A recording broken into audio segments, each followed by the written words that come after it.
Hello, everyone! I wasn't able to get my stylus out because I was changing on my jammas.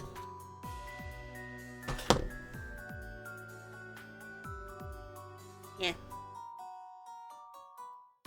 I finally watched my bedding, which it took me a long time. And I was only able to go to sleep at 3 in the morning because I put my, blanket in the dryer at 2, close to 2 a.m.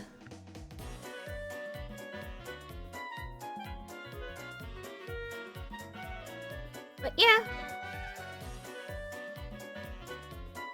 So today I plan on making a new emote.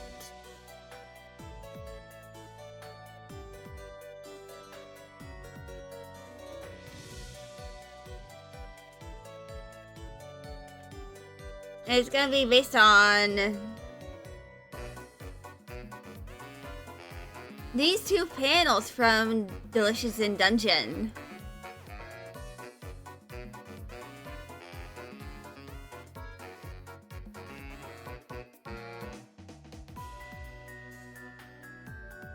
And I'm probably going to make this a base so that I can draw other people's OCs with this.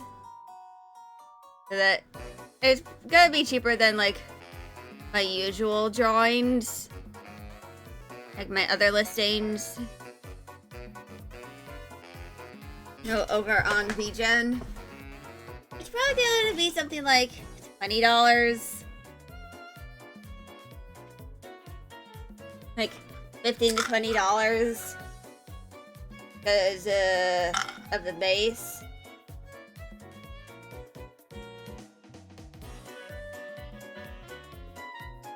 But anyway,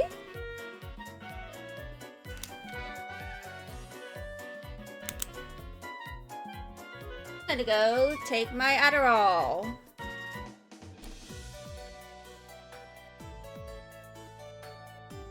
Let's get started. Also, while it technically would be easier, I'm not going to trace the images.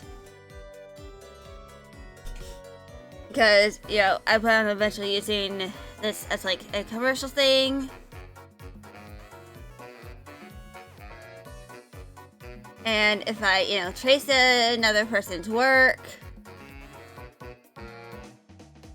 that would not be good. If this was for personal use, I'd be more okay with tracing and using the traced image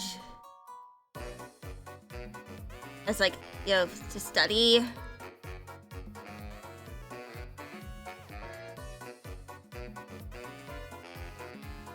But as I plan on using this as commercial, it happened again. Unfortunate.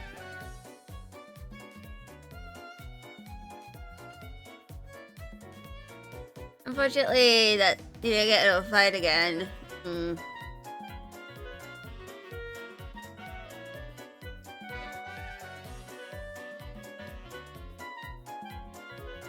Anyway.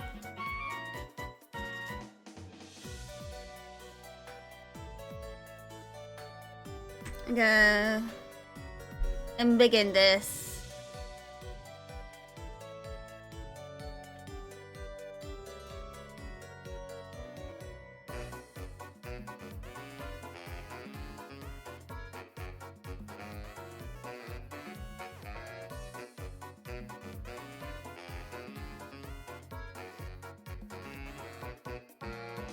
Did I make the ear a little too big?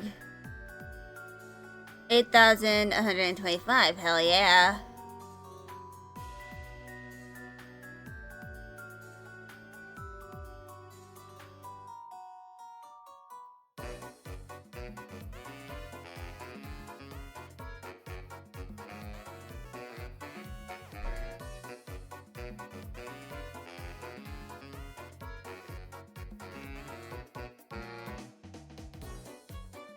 My plan is to kind of like make this a base.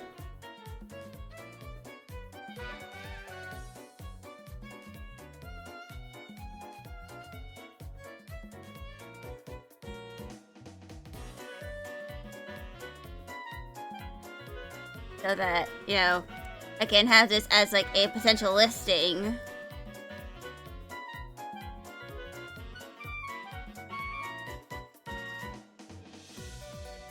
You know, for commissions.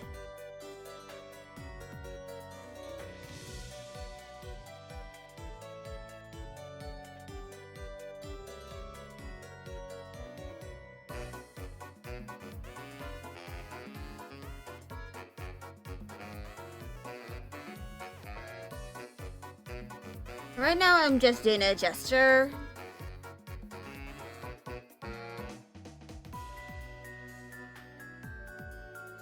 Wait, hold on.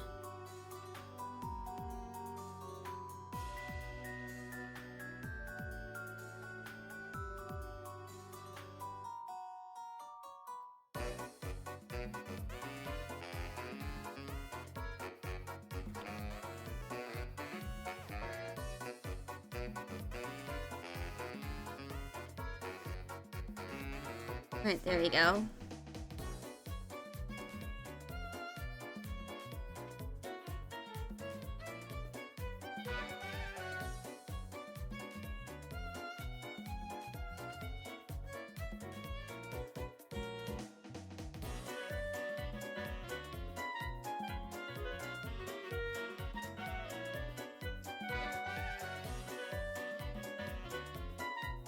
I'm gonna...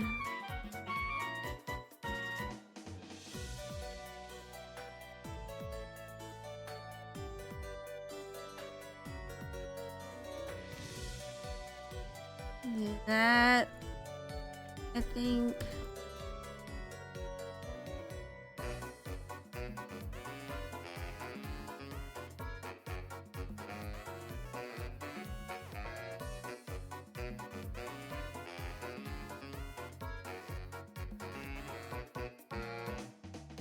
And my kind of goal for this is to try and make this the base as perfect as I can make it.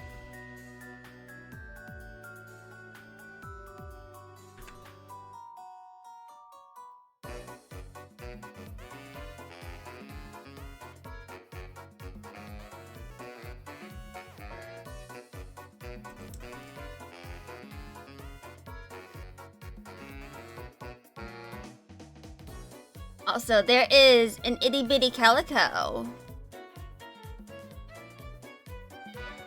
in my room.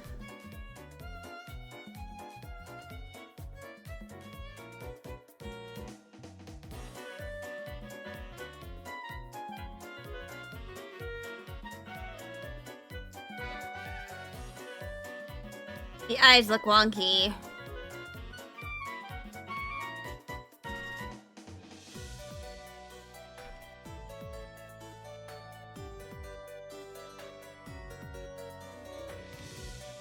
I'm gonna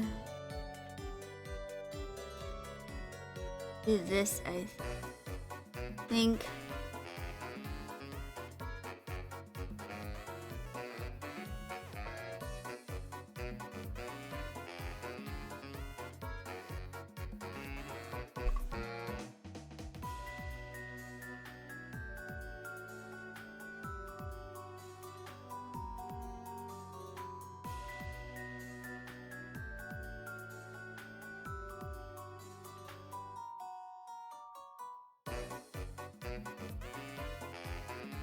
But yeah.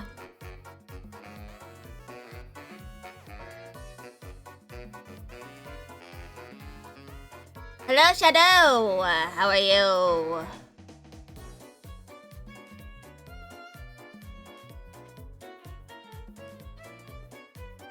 I'm making an emote base.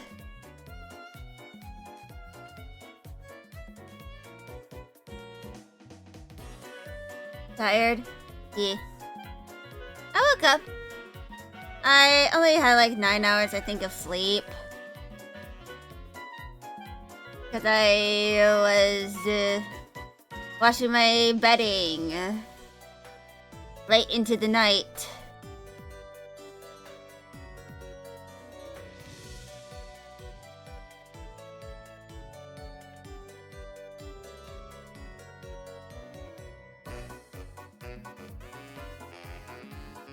Other than that, I think I'm doing pretty well.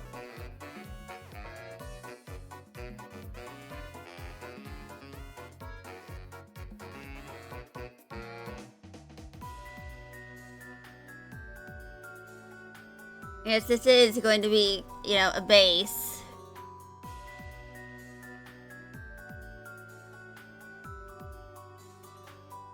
I'm probably going to make a listing for.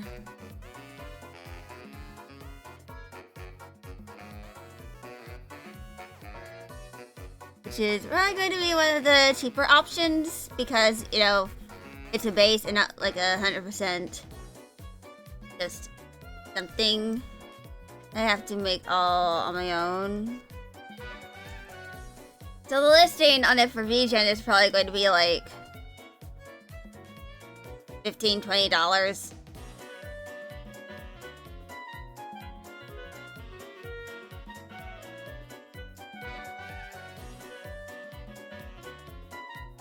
Hmm.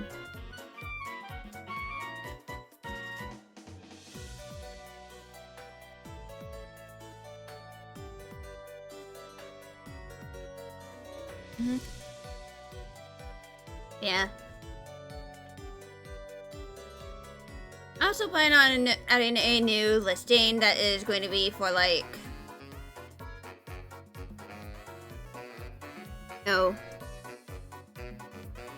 random doodles and stuff.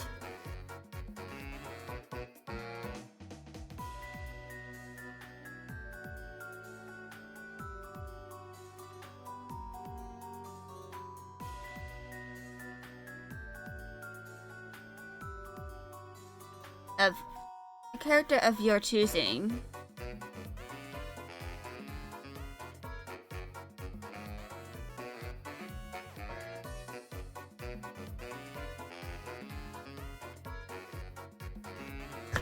But anyway.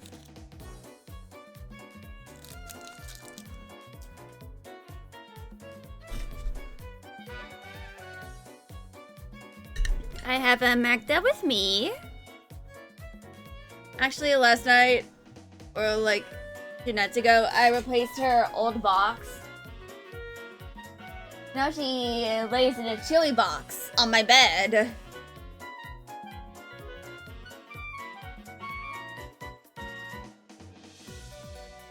Instead of just a regular box.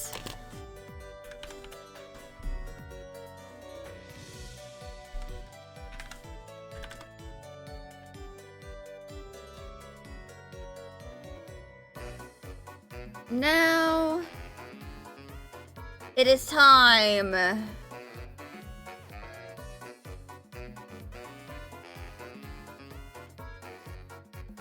to do the line. The inking, if you may.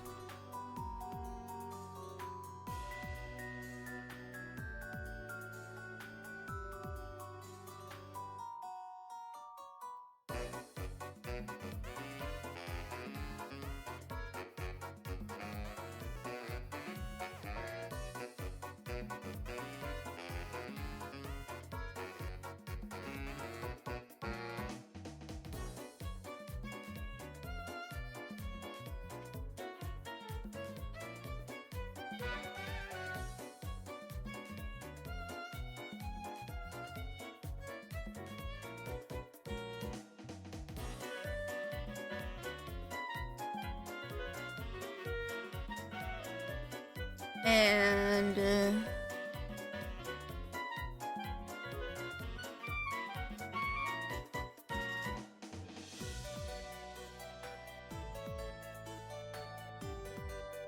I'm just gonna do like a straight line.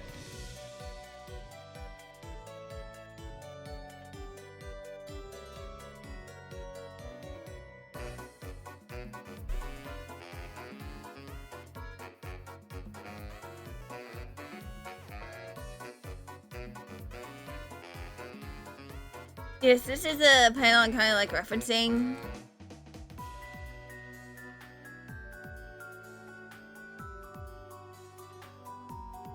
Actually, hold on.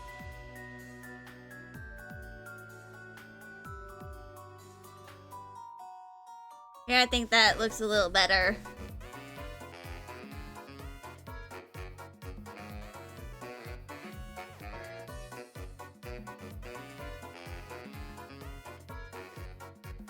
But I'm just talking to myself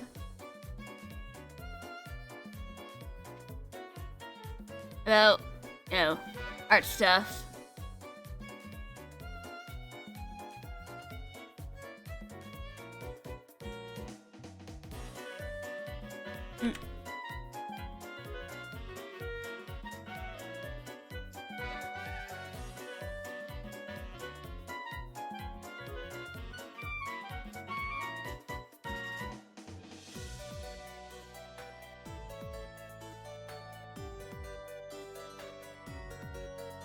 Anyway.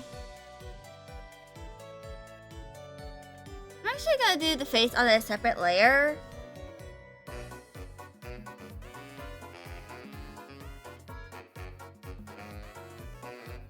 At least, you know, the eyes I'm going to be doing on a separate layer.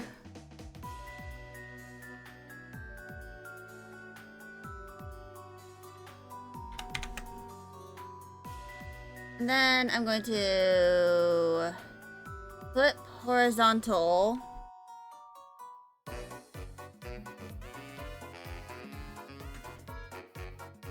And then do that. Decrease the increase.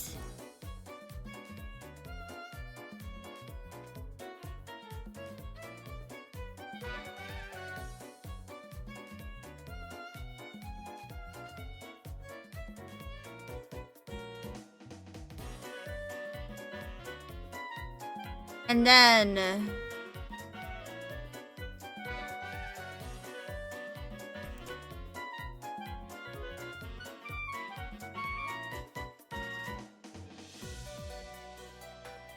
we do the thingamajig.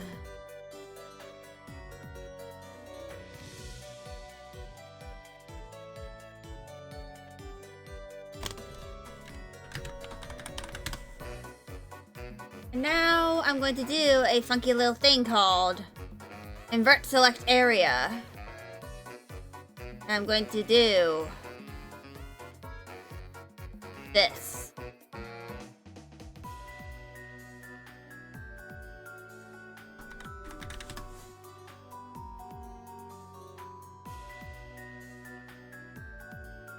And I'm gonna do this for the pupil.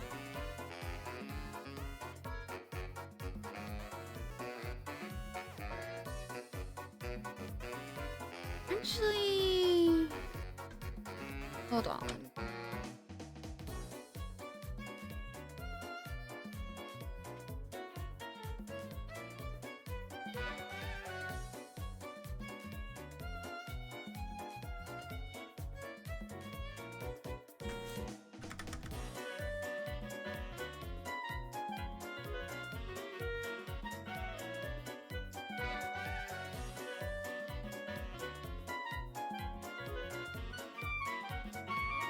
Let's make sure that let's grab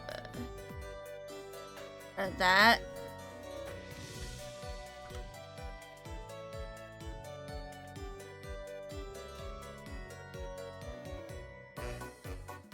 Oh.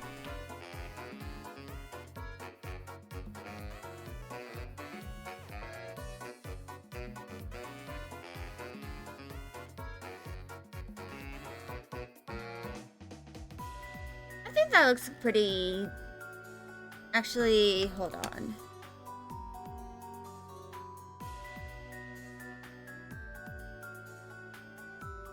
I'm making last minute, like, adjustments.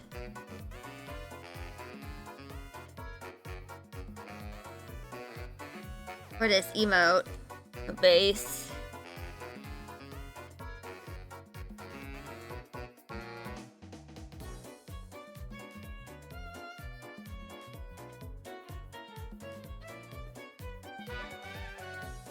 Anyway, I'm going to save this.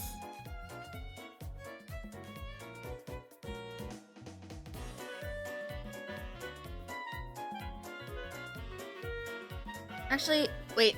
I did not need to open up Steam. Let me go into my drawings. I'm gonna go into my commission. New folder. Emote bases. Save as.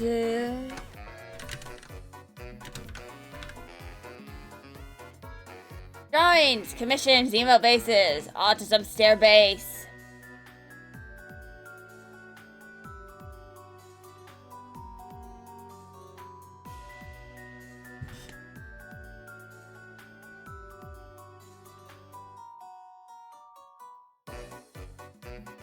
I'm gonna stretch. And ads are gonna start in a few minutes.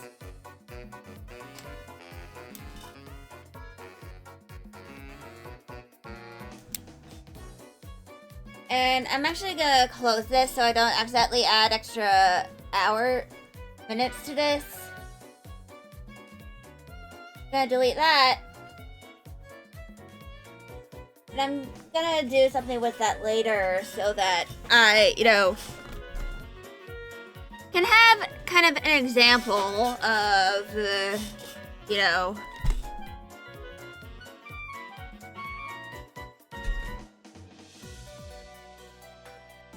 different, characters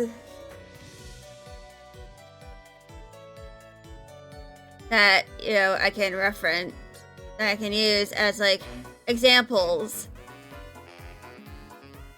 So, I'll probably, like, message the people I want to draw with the emote base beforehand and to see if they're, like, okay with me potentially using it as, like, an example for, commissions.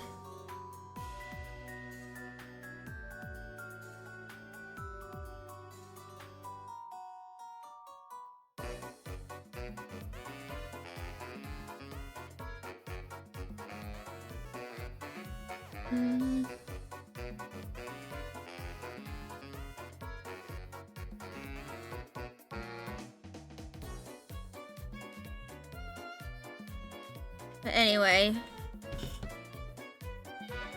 I'm gonna go ahead, like, just stop what I'm doing as I'm starting in, like, a minute. And there's something else I need to do, and that's related to my new character that I plan on using for streaming purposes. I'm making a new model. That's all I'm gonna say. I'm making a new model.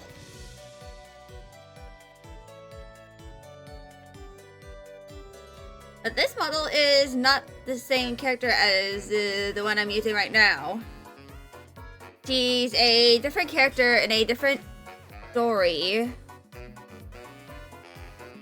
But, like, she has a bit more of an interesting, plot line. I'm probably gonna publish her lore and stuff. I also need to, like, make a tag on my writing Tumblr for in the future for all the VTuber lore I make.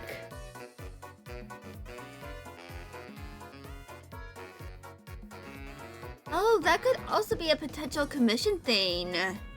Like, I can offer my services as a writer to write lore.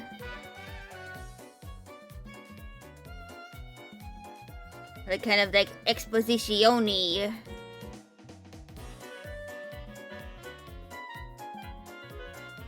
But ads are starting soon, so I'm just gonna sit here for the next few minutes. And like chill, I guess.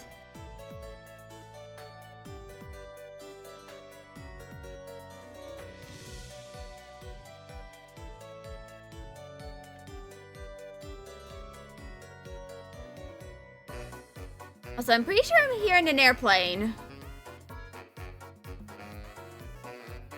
There's been a lot of airplanes recently in my area.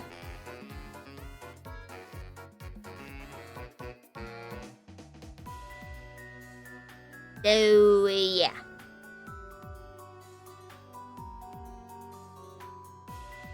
Anything in life that happened? I got a text message from my community college saying that, hey, your classes are starting soon. You should maybe check those. I got like 3 days until my semester starts. Which I'm actually gonna see if any of the classes have been published.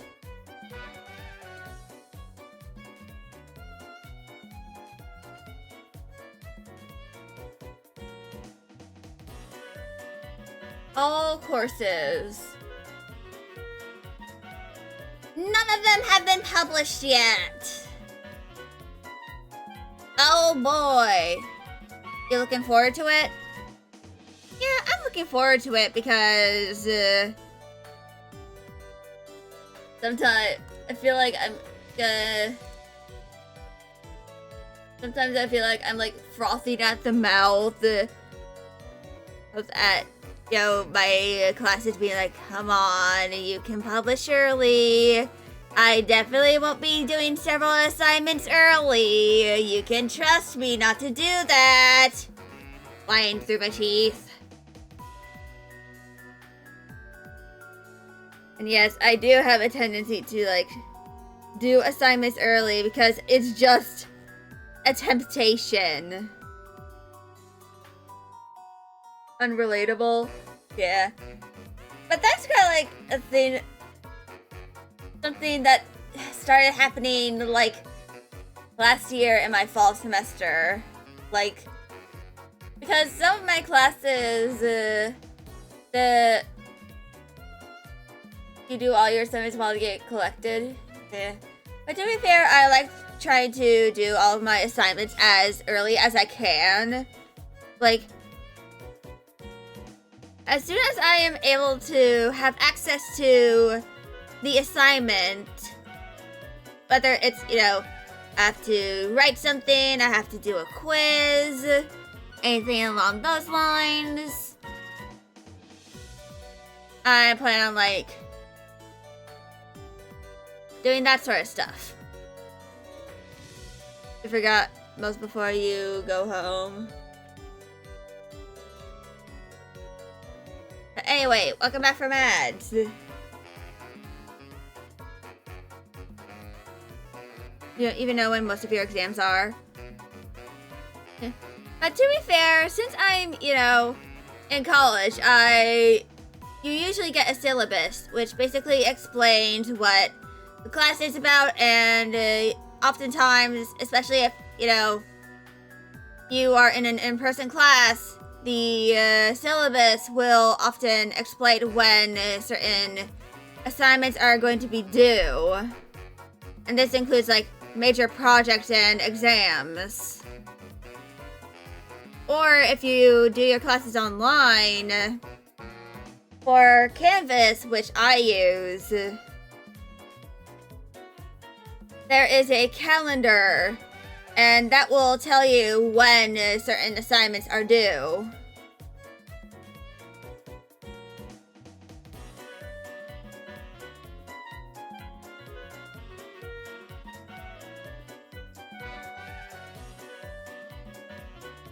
So, one of the things I tend to do is, like, as soon as I am able to do an assignment, I try to do it. If I, don't have anything else to do. Like, if I have the time to do it. I usually dedicate several days out of the week to do these assignments.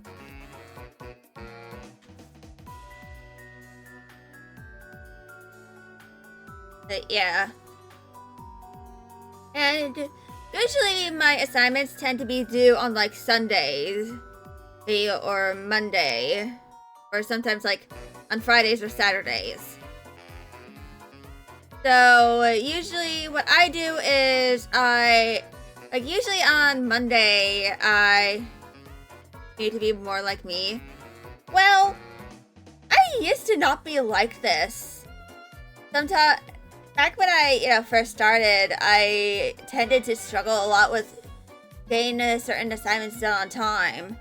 I even got a D in a class that I'm currently retaking because I'd get too overwhelmed and stressed about not being able figuring out how to start an assignment, and I end up just not doing it.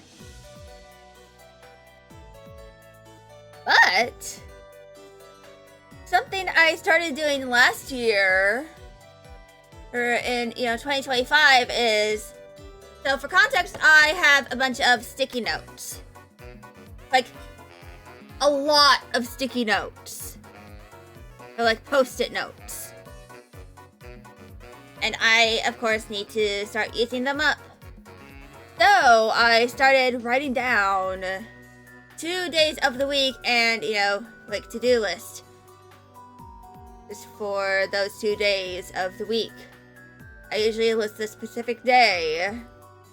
Like, for example, January 12th. Or January 13th.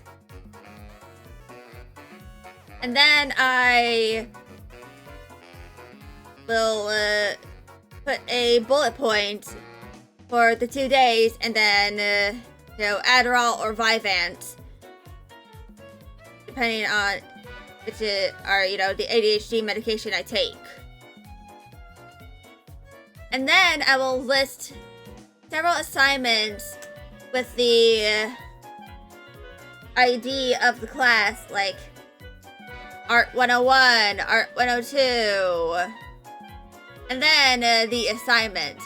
Depending on how complex the assignment is, I will break it down into smaller aspects of the assignment. Like, if I'm writing an essay, I will write class, subject, have to label class number. Then I do like a colon, or a dash. And then I write down something like outline, introduction, body paragraph 1, body paragraph 2, body paragraph 3, conclusion. Or when I do drawing, like what I do, which I actually started doing this post-it note thing for my art streams. Sometimes for those, I will break it down into sketch or gesture, or just like gesture, sketch. Sometimes a second sketch, line art, base color, and rendering.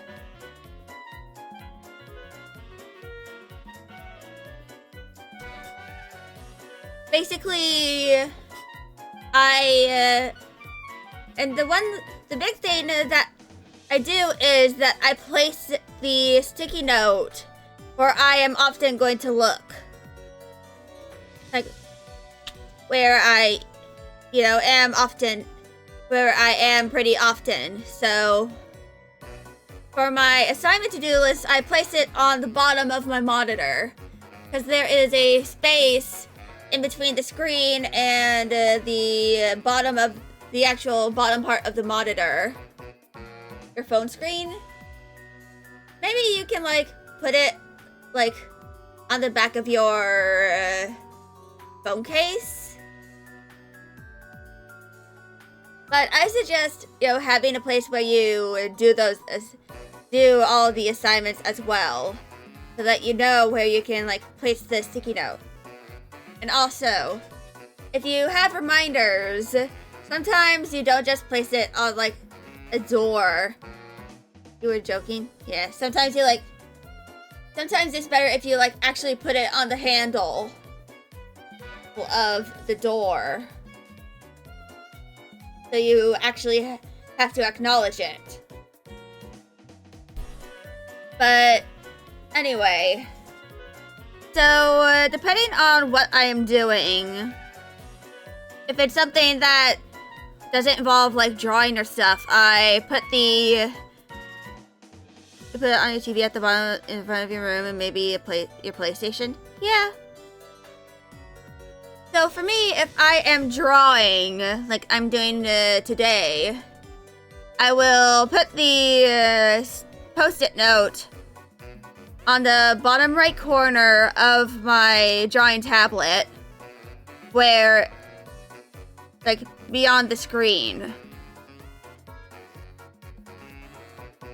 However, if you are right-handed, you'd probably put it on your left bottom corner of your drawing tablet instead of the right bottom corner, so that, it doesn't get in the way of your drawing.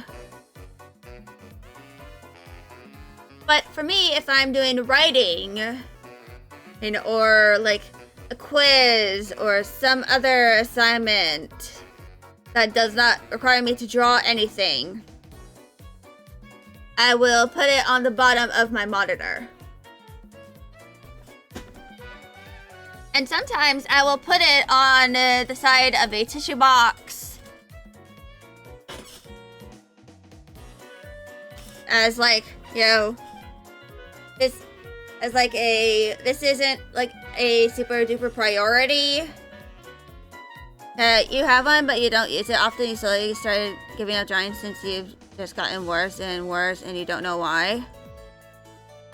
Well, it's possible that your art hasn't gotten worse. It's just that the way you view your own art has changed compared to how you feel like good art is. Which means it might be a sign to, like, figure out things. Like, for me, you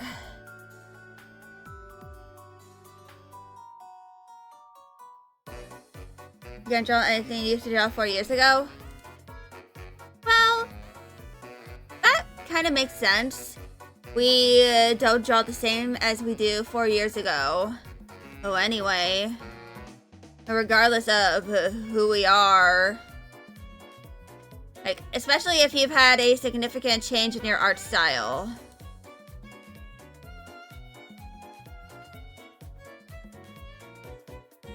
And sometimes one of the big things is if you experience that kind of, like, burnout, you might need to try something that looks scribbled. Then maybe that might be a sign that you need to, like,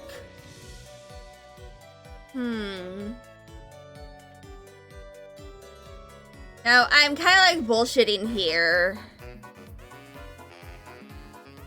There is no color, no shadow, just your pencil and you. Yeah. But sometimes the main reason why you might be dissatisfied with your art is because your artistic taste grows quicker than your ability. And also, it is possible to, like, have moments where your art is worse than it usually is.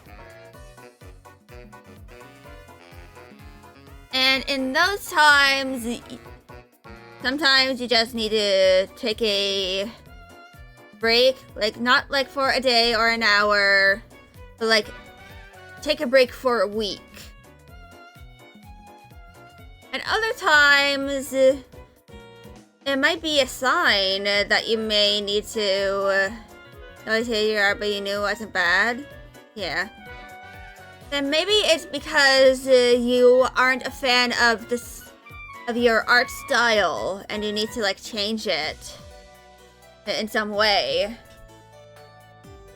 Like, I'm actually gonna go use a new illustration for this. So one of the things that I kind of did for my art style is, this mostly applies to like digital art, but it can apply to traditional. The one thing I did was that I modified certain aspects of the assets I use. How do you change your art style? Your style is just you drawing. You don't have a style. You don't know how you're drawing. Every artist has a style.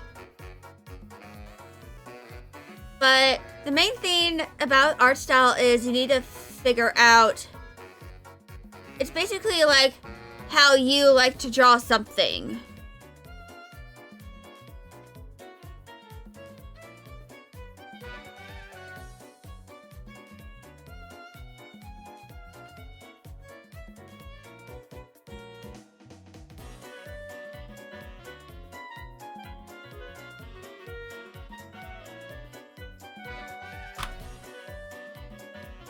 And usually when it comes to you know,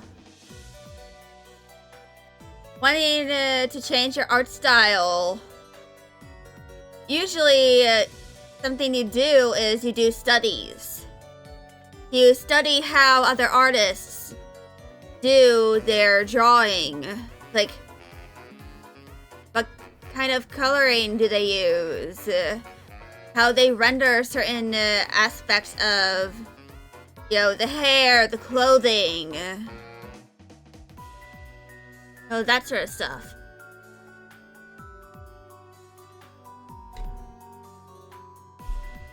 And studies are like a very important aspect of, you know, learning how to draw, like specifically refining your craft. Which, if I close this tab, I'm going to go and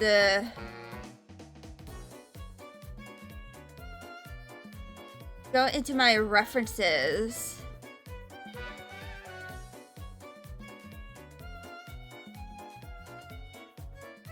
And this is an illustration by Alphonse Mucha, who is an artist from a few centuries ago.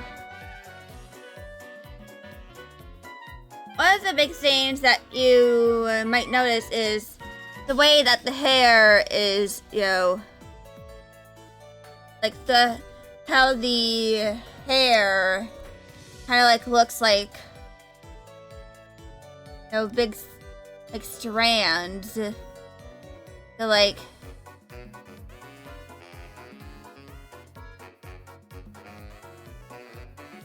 and like that. Fluffy? Yeah. You can see the way that some of it like spirals, like this, making rounded shapes. And sometimes you can see shapes in the negative space.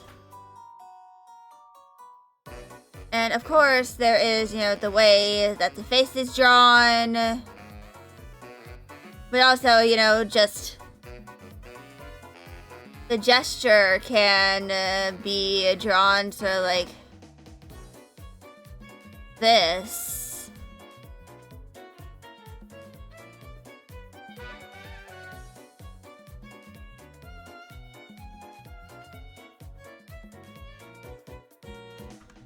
And the main thing I'd like to mention about, you know, art is that art is often subjective. You might not like your style, but you might find someone who does. However, just because you don't like your current style doesn't mean that you're not like a good artist. Sometimes it's just that your style is not something you like, just like how you might not be your type. So like, you might not be attracted to your own body and your behavior, but someone else might be attracted to those aspects of yourself that you don't like. It's all about perspective.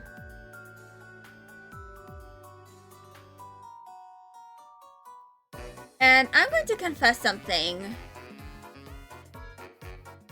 I'm gonna go into my old art, like one of my old art folders.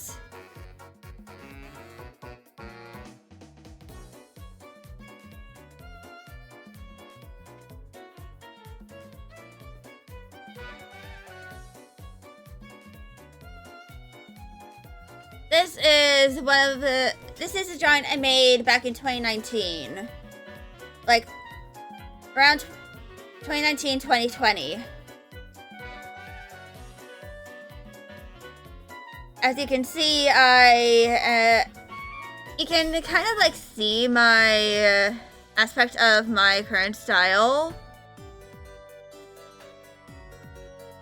But you can also tell that there are aspects of my art style that are not refined. And some of the details are kind of like muddied. Looks nice. Yeah. And another example is, this. This I made in late 2021, September of 2021, and I actually did redraw this last year.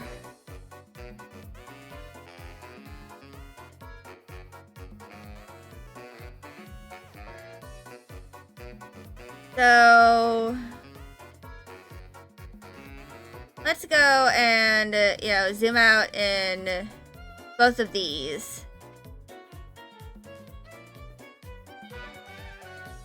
You can kind of like see major differences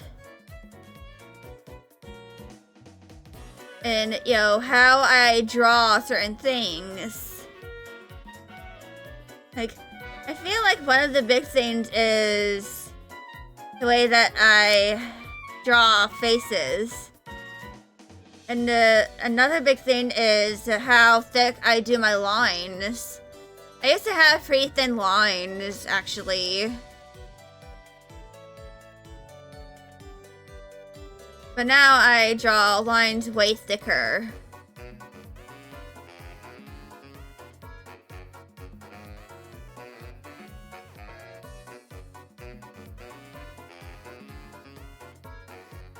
And you can probably also see, just the way that I like draw shadows and the like.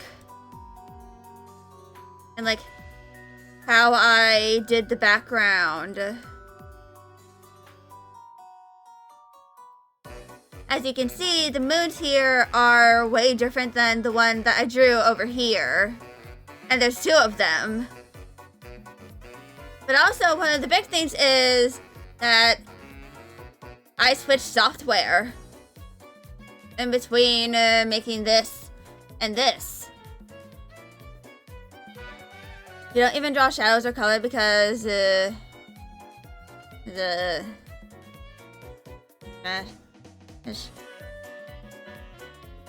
well, sometimes one of the big things about like the only shadow you ever drew was an optical illusion. Well, it might be a good sign to like learn how to draw certain things like that. You don't even know how to use those software. Well, you don't understand them. Yeah. So Fire Alpaca, which is free software, it's like freeware, but it is also on Steam. You can get like the quote-unquote premium version of it that allows for dark mode for like $40 on Steam. And basically, the software... Actually, hold on. I still have Fire Alpaca on my computer. Oh, it's been a very long time since I've used this. I'm actually gonna go and go into my overlay.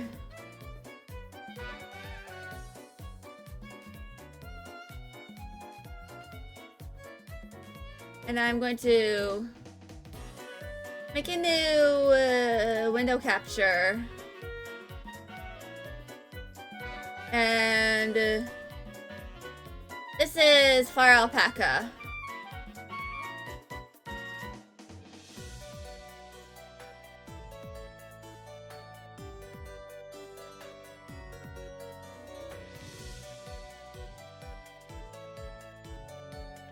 So this is Fire Alpaca, which is a free software, and as you can see, it's very different from Clip Studio Paint. And that's partially because it is also free software.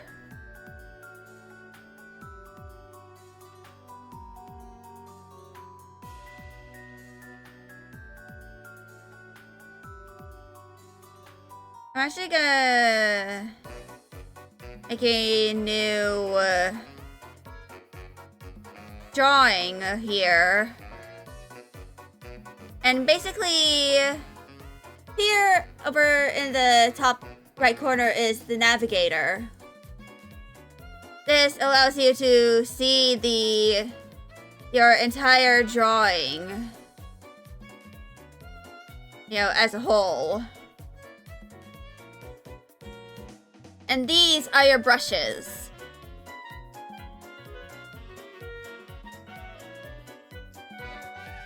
You can make your own brushes, but there is a a little store icon here in the bottom left corner.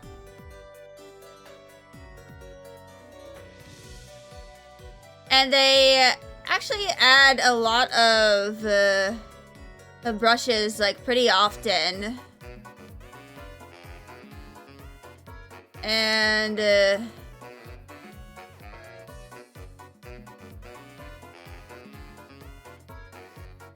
you kind of like, you can draw various things, and a lot of these, your own brushes. Yeah. And you can even make your own brushes. Some people make brushes based off of, you know, images of, like, their own face or their cats, and they use those. And sometimes they, like, try and make their own brushes just by, like, messing with the parameters of a different brush. That's how I made my line art brush.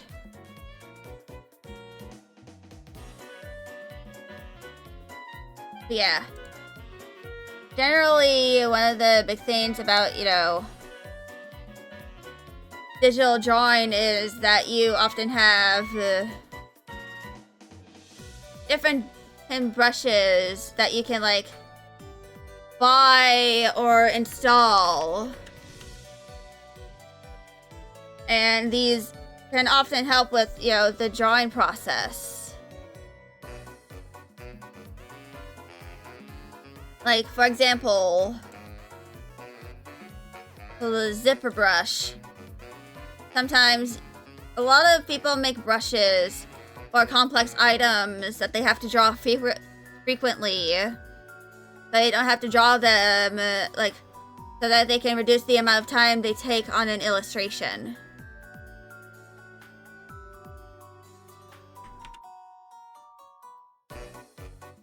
That looks funny. Yeah. But this is, of course, you know, there is something else. That is the reference. reference tab.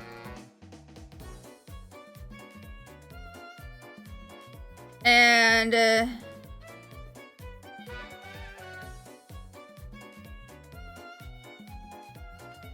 this is how you can, like, this is where you put your reference.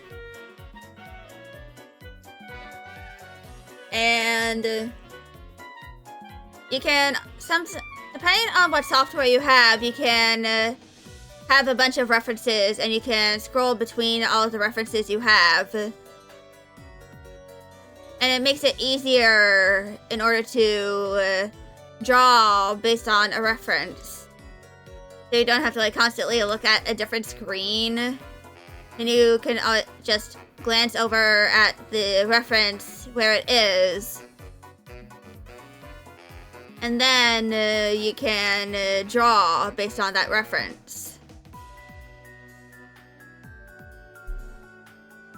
Of course, there are various tools as well. For example, you know, lasso tool.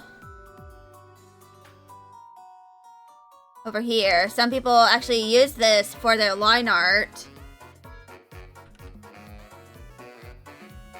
And this is, you know, a rectangle tool.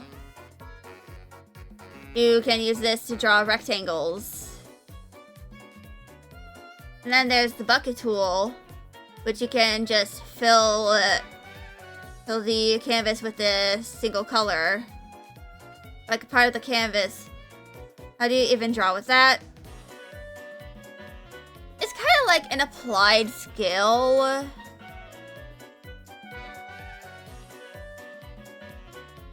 The one before the rectangle, this. It's honestly, I actually don't know myself.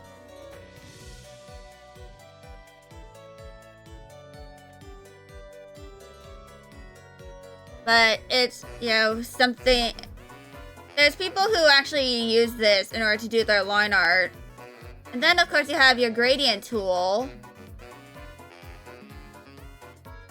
And this helps you make gradients. And then, of course, you have your text.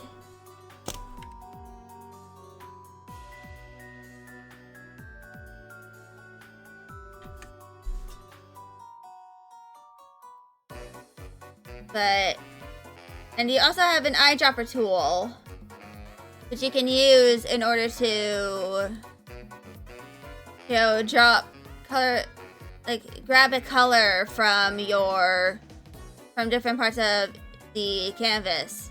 And you also have an eraser tool that is separate. And this is a dot tool.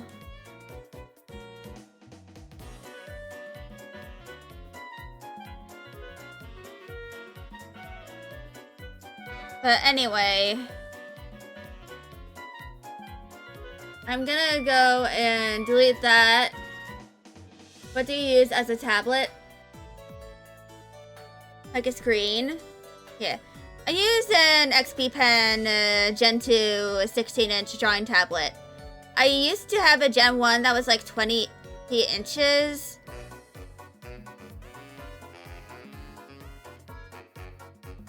A what? Hold on. I'm gonna go to the website.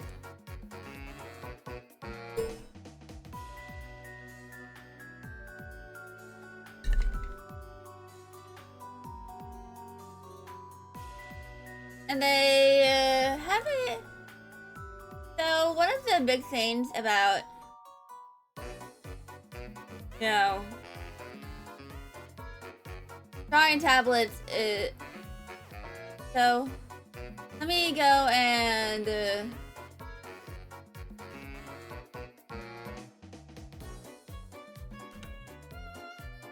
so it is this one.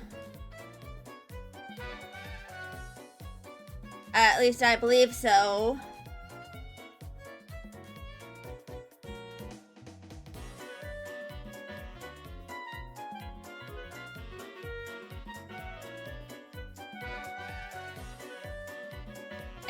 grand.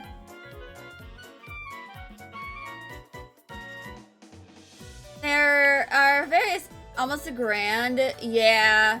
Unfortunately, drawing tablets are very, depending on the type of drawing tablet you have, it can get expensive very quickly. Like, but there are, of course, regular pen tablets that don't have a screen, and those are like a few $100s cheaper.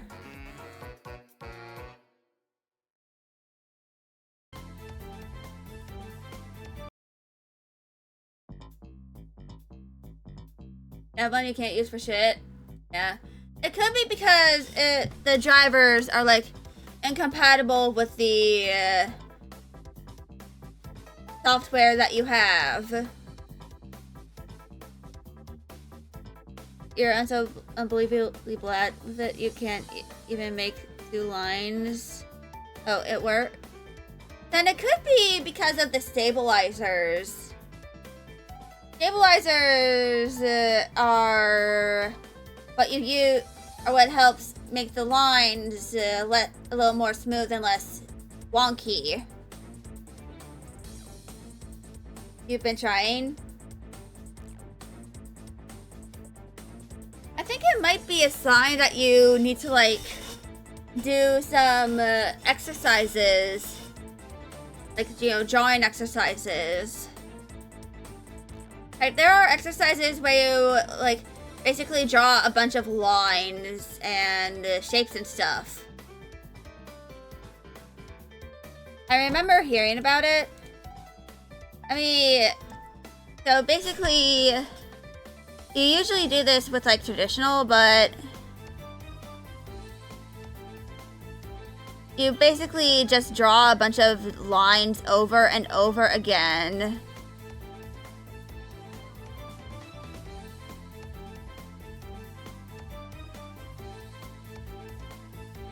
And you sometimes just like, you know, do a bunch of swirls or something like, and that teaches you what?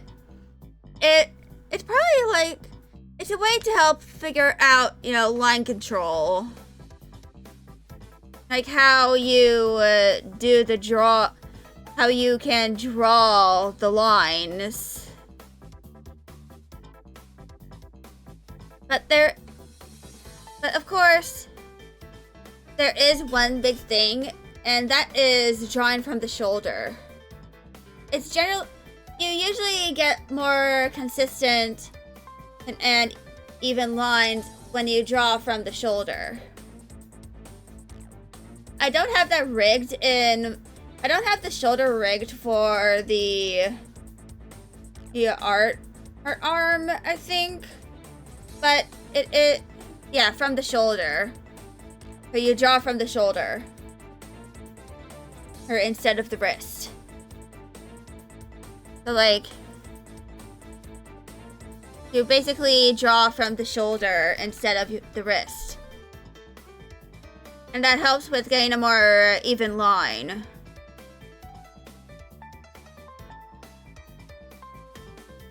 You know, one that isn't super shaky.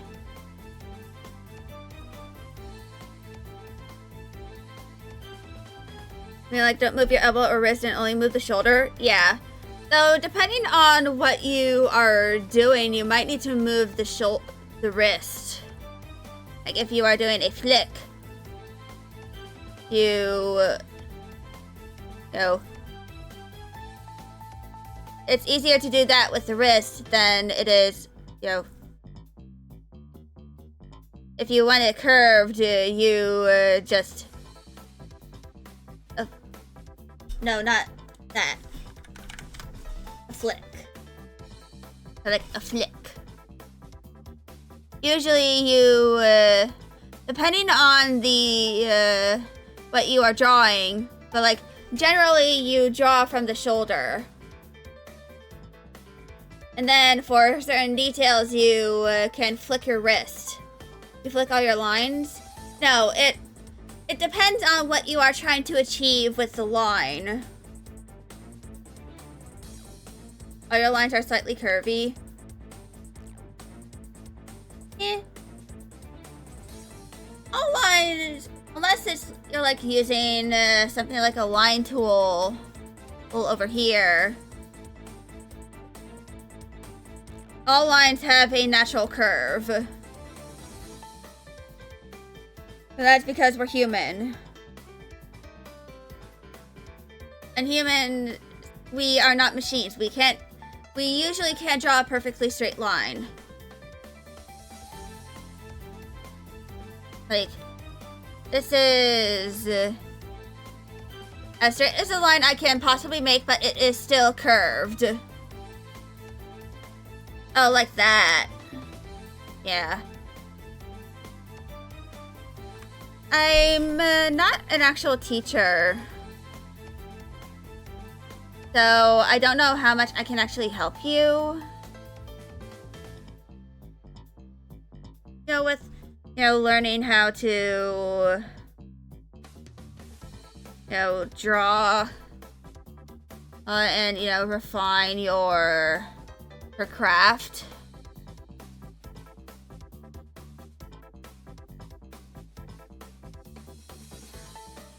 But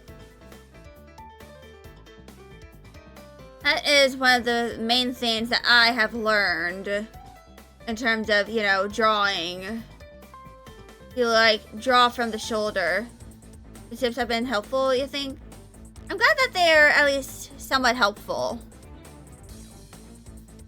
But of course, one thing that you might need to work on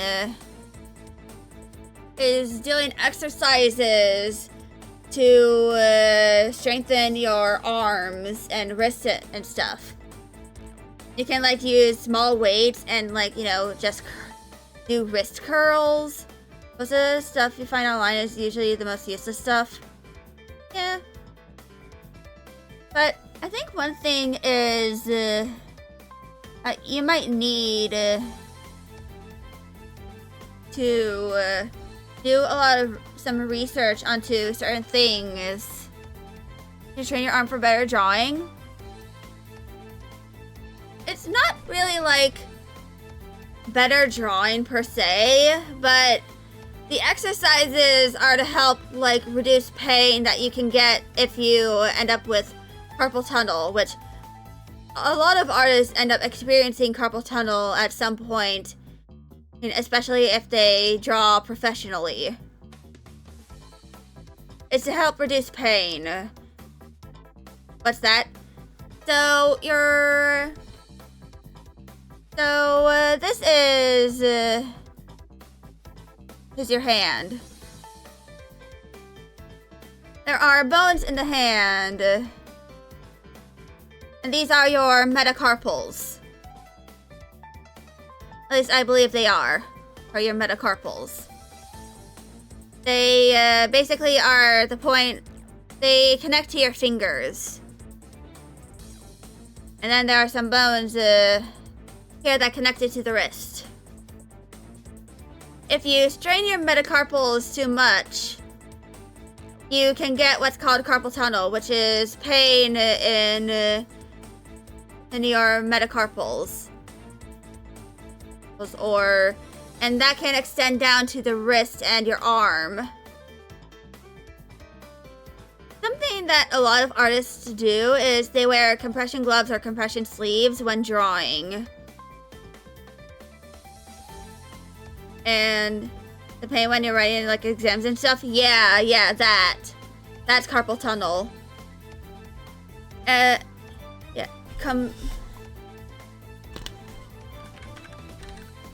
Compression.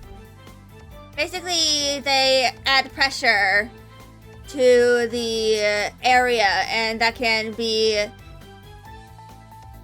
to some relief in the area.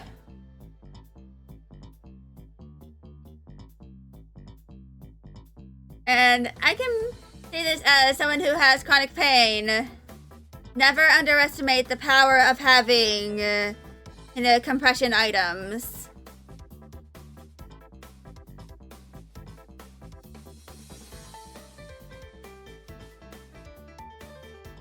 It's always good to feel comfy. The gloves, yeah. And there is a company that I've been looking at a lot.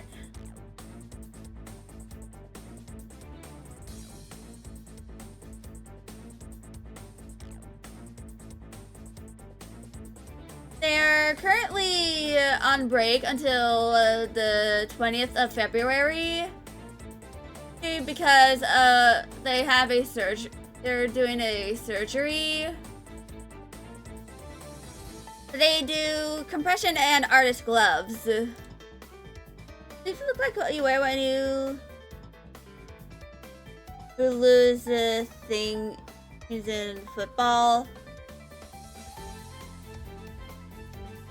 I honestly don't know. But these are their...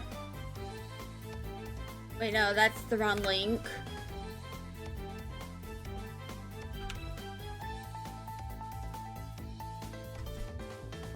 So these are compression gloves. And they come in different colors. But they also have some that are, you know, have fun patterns. Like they have compression gloves that are made with a cat-themed fabric. Thing to protect the shin or the thing on your lower leg. Oh, knee guards. Or like ankle guards. I don't know. I don't play football or soccer.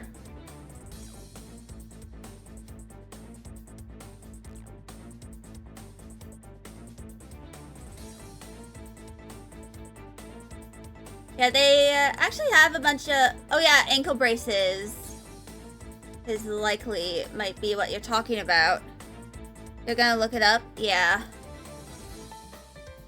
But they have a lot of different compression items, including elbow braces, there's compression gloves and socks, knee and hip braces, wrist braces, and they also have convertible bags that can be used. That they have straps that can connect to a mobility aid. Yeah. Google says shin guards. Yeah, that's likely what you're referring to. But they have a bunch of compression gloves, and they also have compression socks. Which, I mean, that is their collection. And some of the compression gloves have grips on them. I personally do not like the grips. I don't like the way that they feel when I'm touching stuff. But they but the compression gloves are like very nice.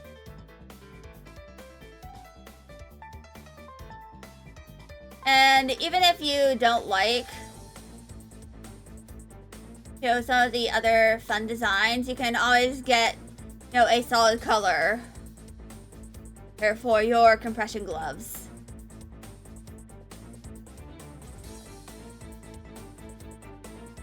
And they also sell smudge gloves or artist gloves, which basically helps prevent you from. It helps with, you know, your hand gliding better on you know, a screen when you're drawing,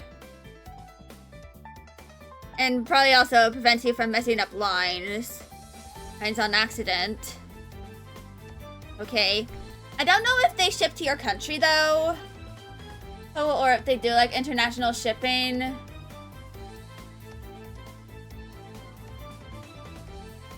Oh, it says all orders are shipped from either Canada or US fulfillment center, and international orders may be subject to customs/duties. Yeah, they have a lot of things that are meant, you know, for... You rate these things with country production? Unfortunately, that's a reality sometimes. When it, comes to life when things you want are made in a different country. And don't even get me started on tariffs. But I honestly don't mind having to pay a little extra to get something from a different country, even though it might take a longer time compared to buying something from my own country. Because, it's the thing that I want to get. And, it's just something I don't really mind. Sometimes, aspects of, sometimes things will take a while to arrive. And, sometimes, especially when it comes to, being disabled, or like having chronic pain. Sometimes it's nice to, splurge a little bit so that you can at least feel nice and feel good about wearing some of the things you are using to help you with your pain.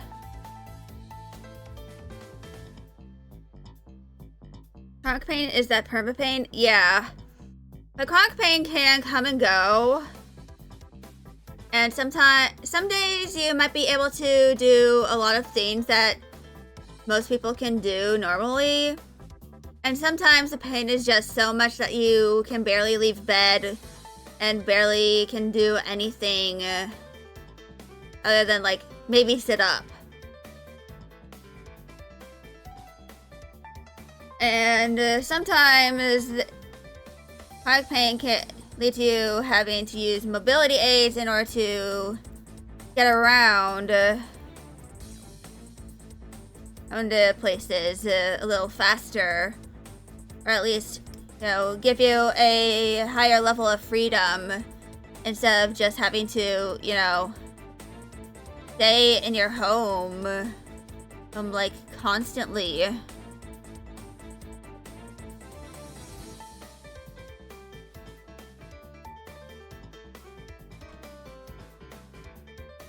It is, the life of, being disabled.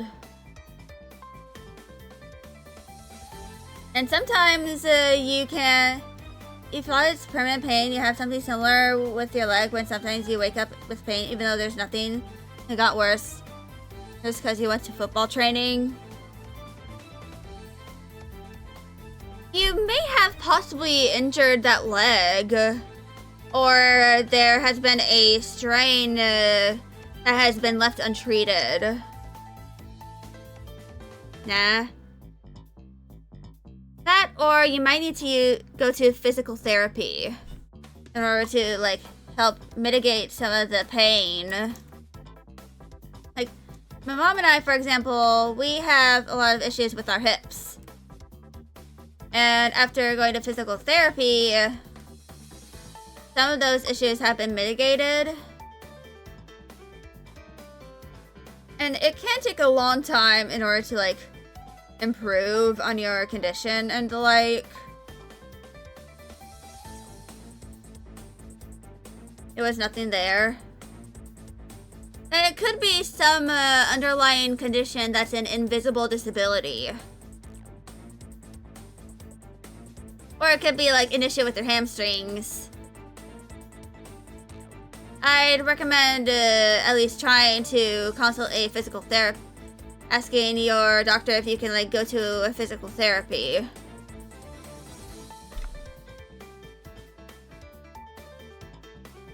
Doctor said there isn't anything. But that's still strange. That you're experiencing that pain. Like, that is suspicious. Like, there is likely something there that your doctor didn't notice. it's likely that you might need to get a second opinion and from a different doctor. And it might be good if you are able to, like, try and see if you can get a referral from a doctor to try physical therapy focusing on your legs and your hips. And they might be able to figure out what exactly is wrong and with the area and why you're having that pain.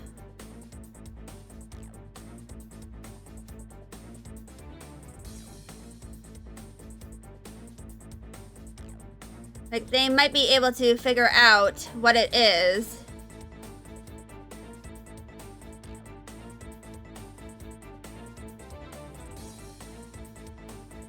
Is it goes? Yeah, it is goes. The stuff that comes and goes. Yeah, they can also help with that. That pain. And they might be able to... Usually you are also assigned and exercises that you have to do at home. Sometimes with the help of someone else. But depending on the exercise, you might just need some kind of, like, object that you can use to assist you. I use a plushie for some of them where I have to, you know, squeeze my knees together.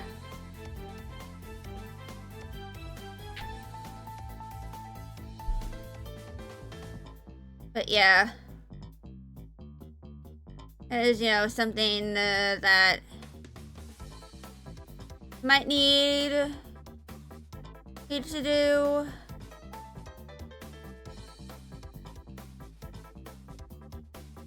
But anyway, I completely forgot to do my intermission, so I'll do it when this next time ads roll, which I'm just gonna stop what I'm doing and ads start next.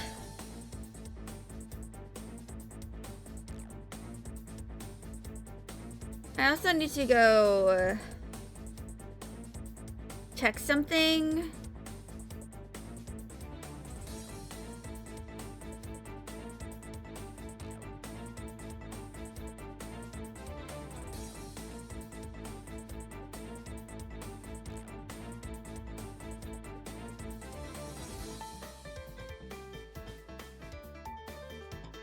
So, 7,195, hell yeah.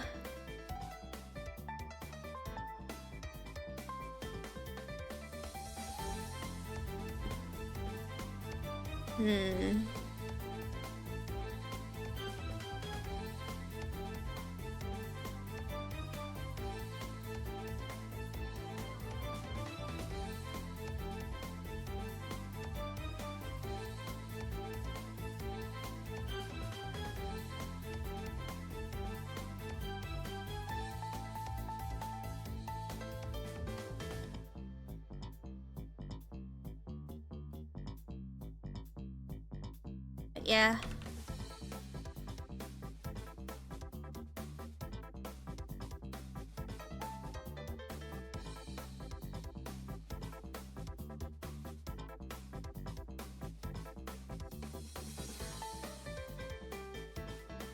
Gotta do some work the next holidays to buy yourself that thing. Yeah, very likely.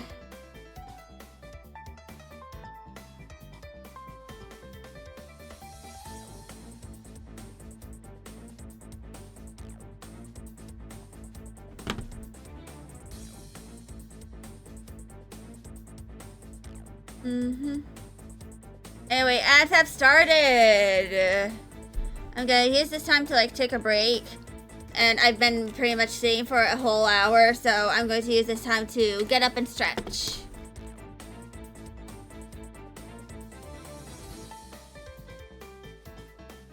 I have 300 at home and have stuff in your bank account, but you don't want to use that money. Understandable. And, you know, the work we plan on doing next holidays will likely help you gain experience for the future. So when you eventually have to worry about your career a little more thoroughly, this will likely give you the opportunity to gain experience in various things, and employers love a potential employee who has experience. Yes, Bond, hello, Fan 4. I need to go fill up for my cat. I'll be back. Got a minute.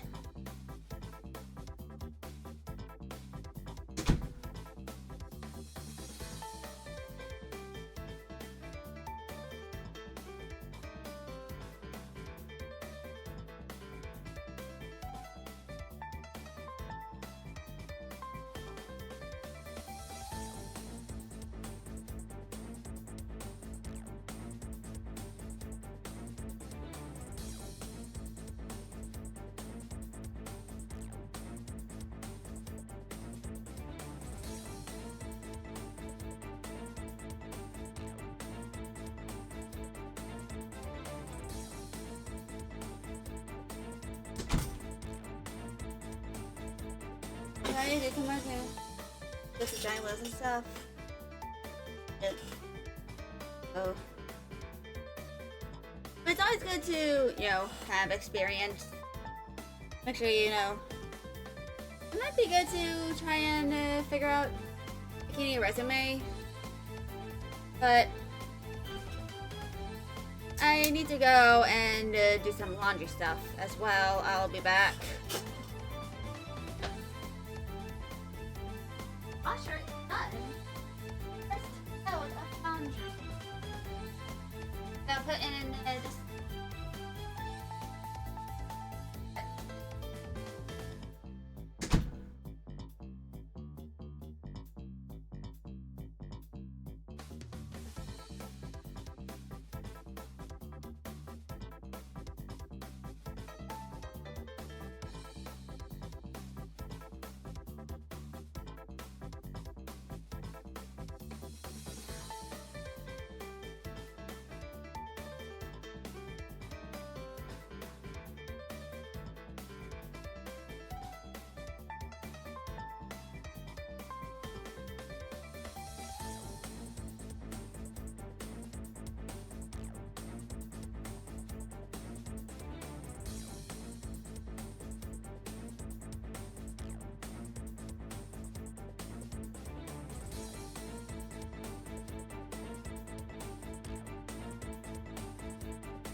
Alright. I have done the laundry. I'm now exhausted.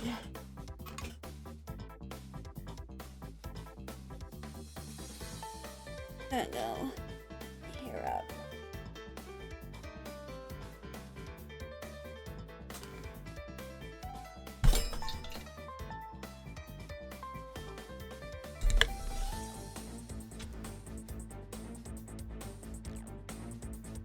Yeah.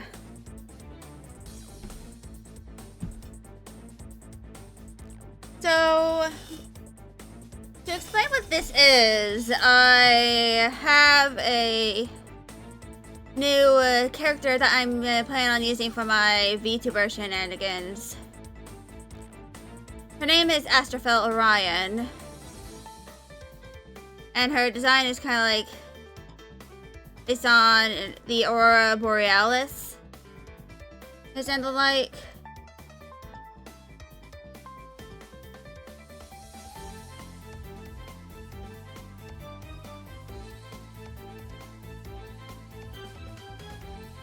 So she's basically like a literal star sailor. And she, you know, operates a ship where she's basically a mythical being who paints the auroras.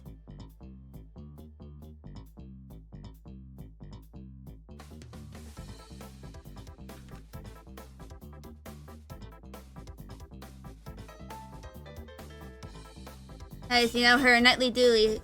Also, hello, Ali! Yeah, I hope you've been doing well. Also, this is going to be the last stream before my semester starts up again. Whoop whoop. Yes, I hope you're doing well, Ali. Been doing alright? That's a nice OC? Yeah. I thought it was like about time that I potentially make a new OC for my VTuber shenanigans.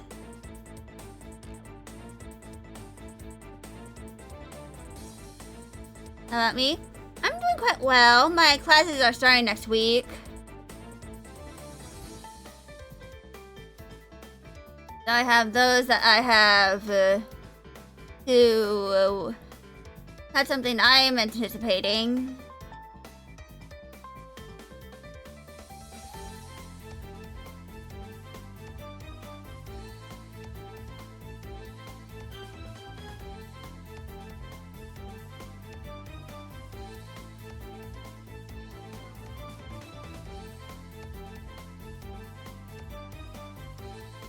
But I plan on streaming over the weekend as I, you know, do my semester.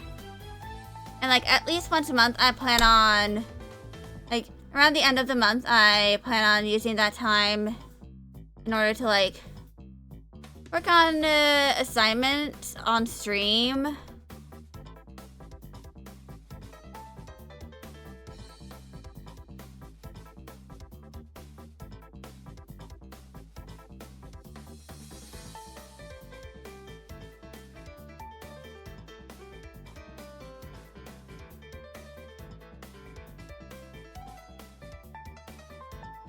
But yeah.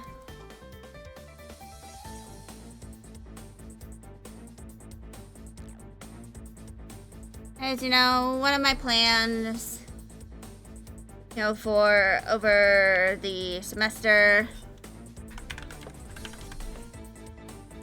I'm also more than halfway done with writing all the outlines for my novel. So that is gonna be done eventually.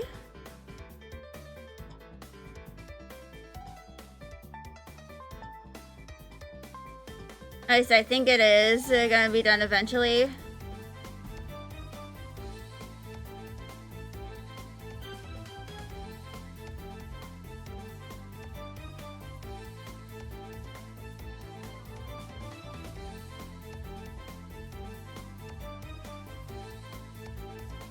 Of course, I don't fully know when I'll be able to get everything done.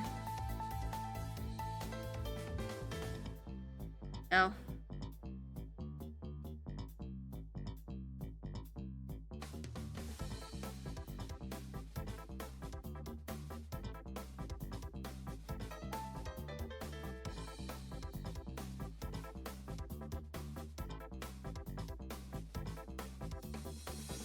Because, you know,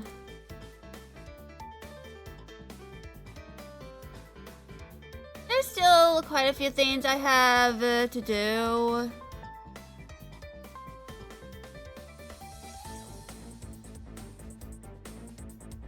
In terms of like, you know, all my college stuff. None of my classes have been published yet. I'm probably gonna try and check, like, over the weekend, and see what I, am able to check.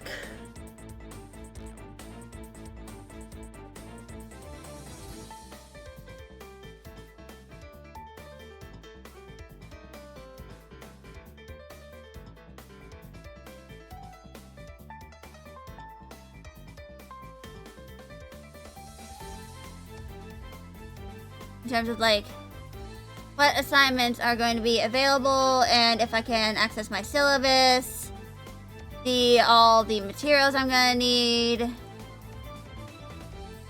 And of course, I also have an in-person class. So I have to go to, what is the syllabus?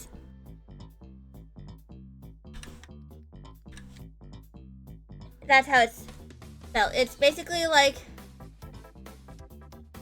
a document that is given to you by a professor that kind of like explains the scope of the class, what you'll be doing.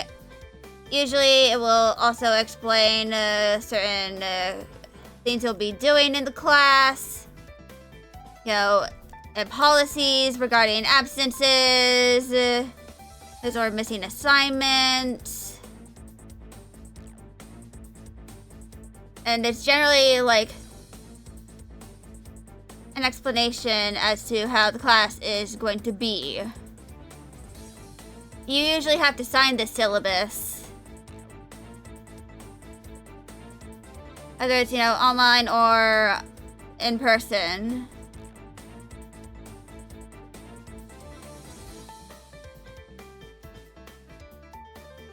And it basically just explains everything, or like most things about the class.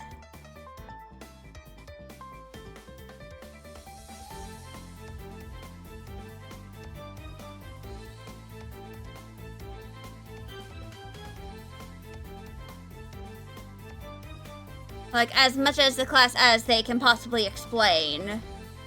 That's a lot, yeah.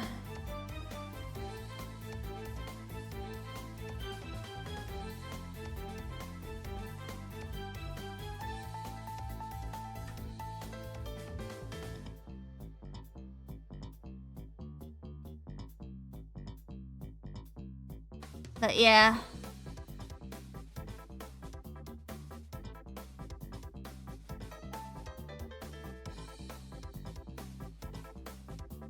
Basically, the syllabus is the explanation for how, you know, the class is what it's gonna be like, and how the various things. And usually the syllabus will also give you a list of required materials and textbooks.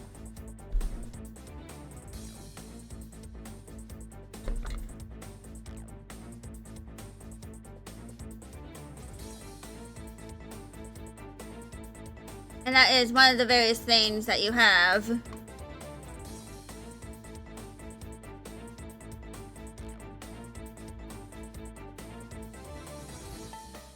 For it.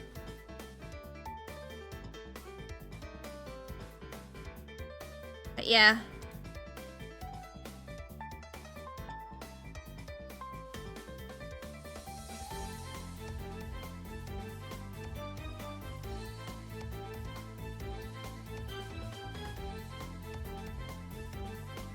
You'll be gone for a bit, you know, if you're coming back. Understandable!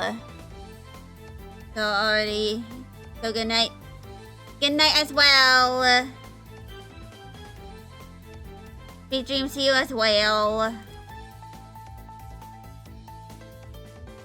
But yeah. That's pretty much, you know, what a syllabus is. It, you know, is the explanation for, you know, the class, policies regarding certain things like absences and the like. And it also explains all the materials they're going to need.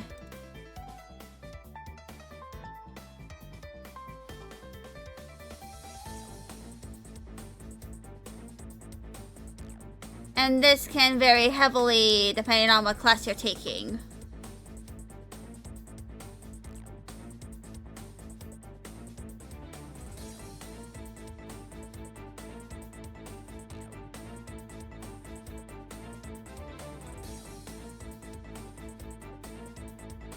But yeah.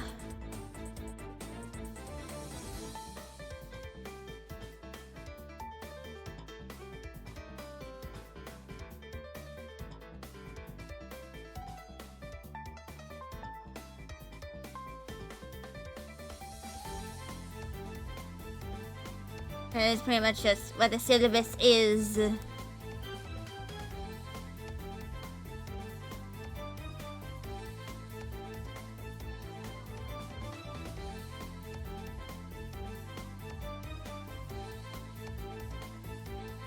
Yeah. I actually still don't have like a full idea as to what I plan on doing with, you know, some of the outfits for this character. Like, I plan on eventually like refining certain things. It's about the design.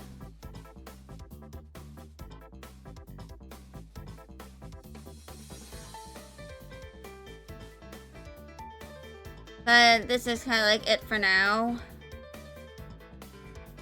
I'm probably going to keep the pants relatively the same.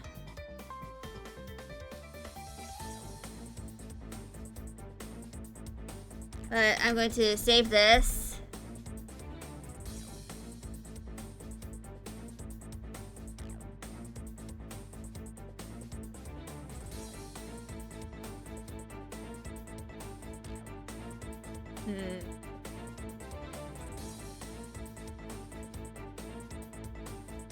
Oh, what is it, Eddie? You got yourself a new tablet? Hell yeah! It's so nice. I'm glad you enjoy it.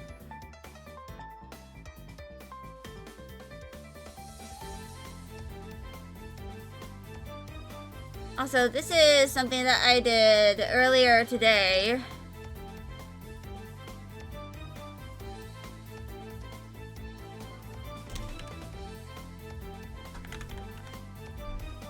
And I'm going to go and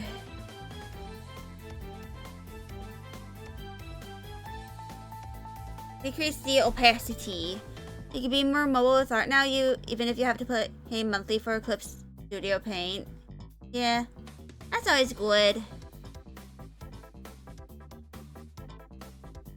What's this for? I'm planning on making a new emote. You know, involving, you know, a new OC. You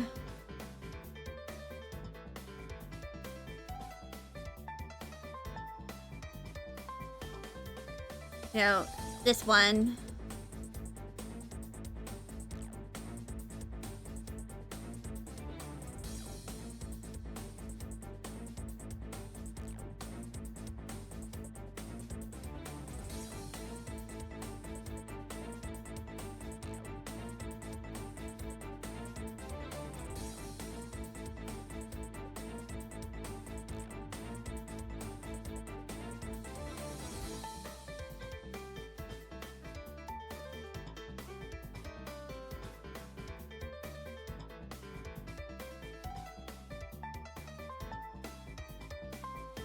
And I plan on this being like a potential commission option. That is like, you know, a little cheaper than some of my other commission types. Because it's, you know, using a base instead of like just a completely original drawing.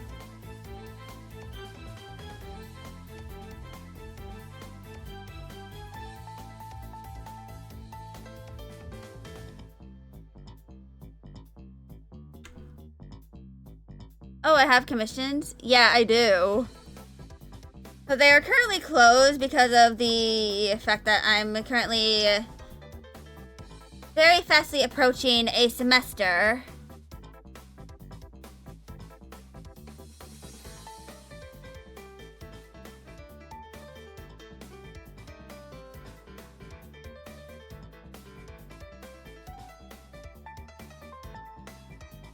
But yeah, I do have commissions.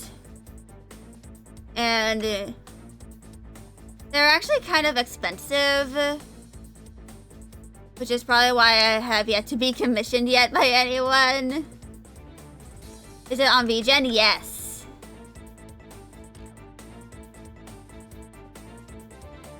I just realized I also need to work on my card.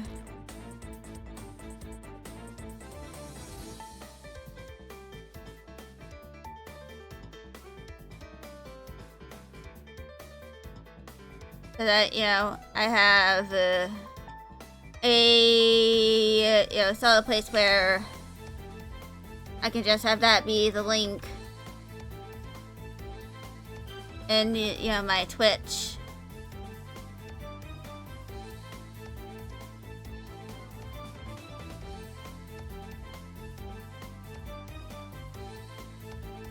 Also, I'm probably gonna start my intermission soon because I need to use the bathroom.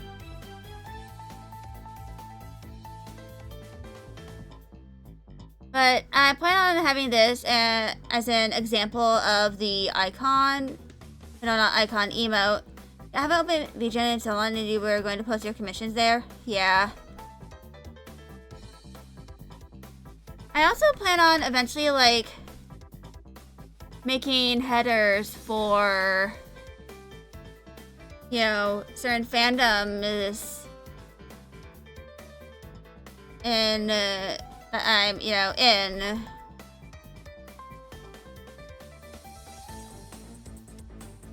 And, you know, posting those as a pack over on VGen.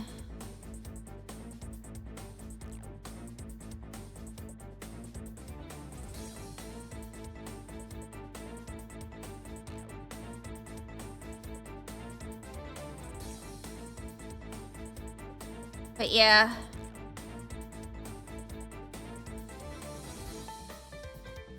Follow me on VGen. I appreciate it.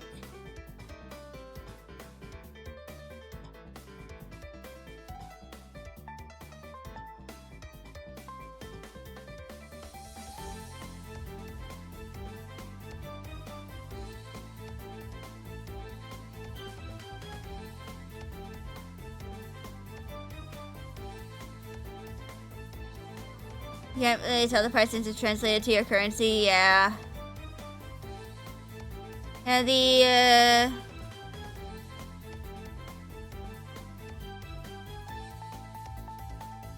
that would be expensive, yeah. I actually originally planned on having the prices cheaper. But my mom was just like, that it feels like you're underselling yourself. So I was just like, okay, I'll change the price. But I'm here just like, I still have having yet to be commissioned by anyone. So I think I'm going to reduce the prices. And, you know, like, explain to my mom that unless, you know, I am a very well-known artist, nobody wants to, like, pay like $50 for a profile picture.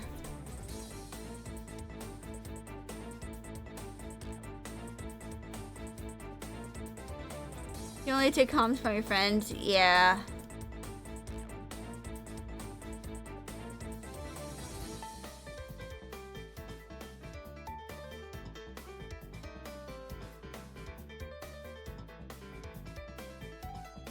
Yeah. So I'm probably going to try, and even they tell you you're underselling yourself. Yeah.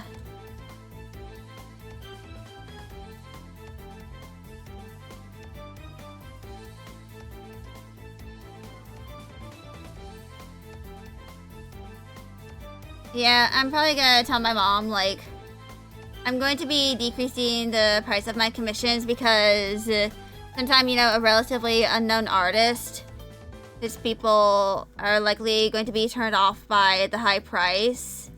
Especially since, you know, I still have yet to actually be commissioned by anyone. They likely won't be willing to try out a new artist if they, you know, can't afford the commission. So I'm probably going to decrease the price by like $10 or $20 for the commissions. So that, you know, I have a stomach fighting chance on, you know, possibly being able to be commissioned.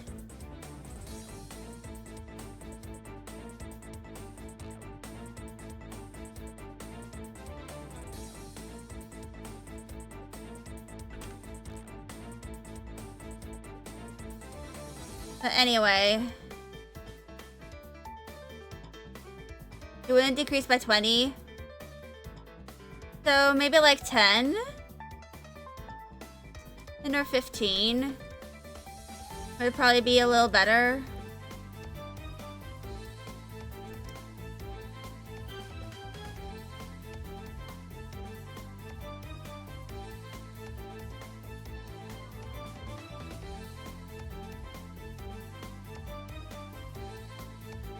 $10 sounds good, yeah. And I, you know, plan on eventually making some cheaper, a few tiers for some of the, you know, listings I currently have. You know, make it a few versions of like, you know, the, like, probably like make some kind of like tier for so like, what happens when you decrease by 10? Yeah.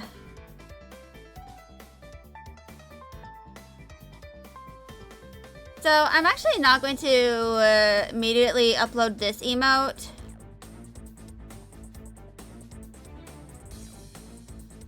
Because I am still unsure as to how to like really do the, you know, colors for, you know, her design. So I'll probably like mess around with this a little bit.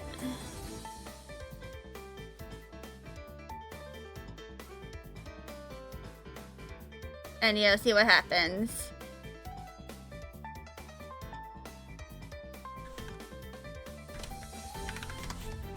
But anyway, I'm gonna cross out the sketch here.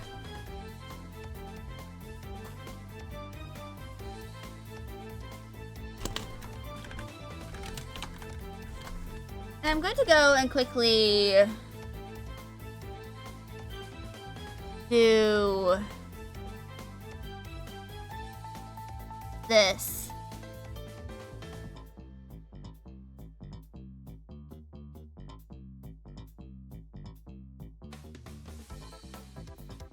So that I know where the sclera terminates. Yeah. I'm actually gonna go ahead and start my intermission now. And I'll probably hop on VGen after I use the bathroom to lower the prices. So I'll be back in a few minutes.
Hello, everybody!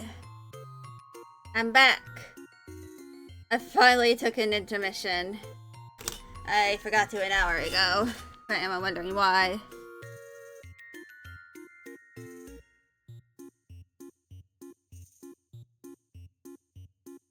Oh, yes, hello. Hello, Technic Bread. I hope you're doing well.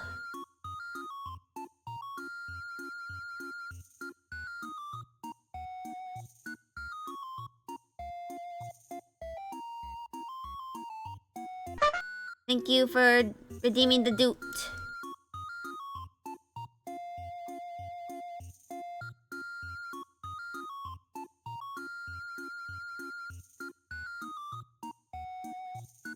Yeah, how am I? I'm doing quite well. Next week my semester starts though, so I'll be able to really stream as often as I am able to usually.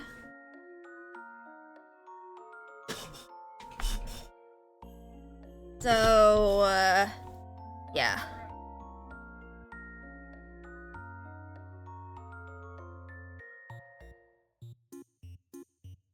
If I could, I'd try to stream on the weekdays of my classes, but because I want to try and prioritize my education, you know, I can't really do that. Unless I'm like actively working on assignments every single day where I'm live.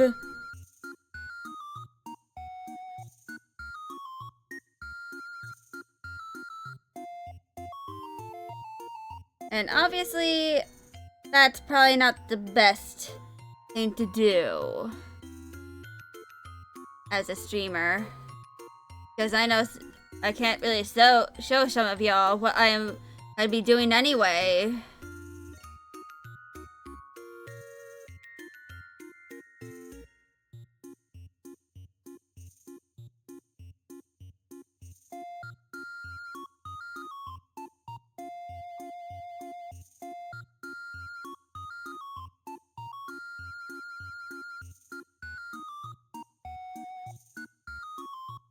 But yeah.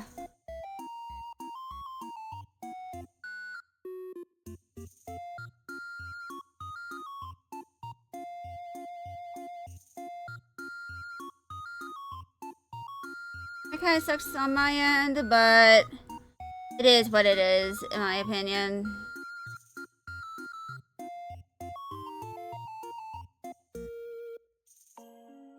It just is what it is. That makes sense? Yeah.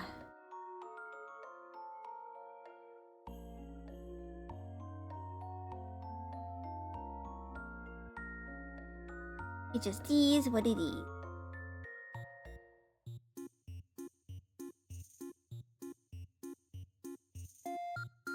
But yeah.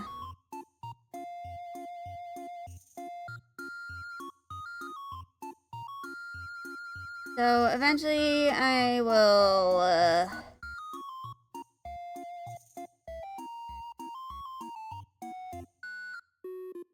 oh.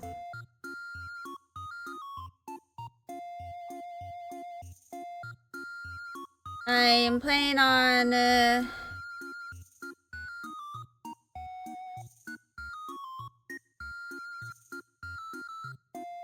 you know, taking time to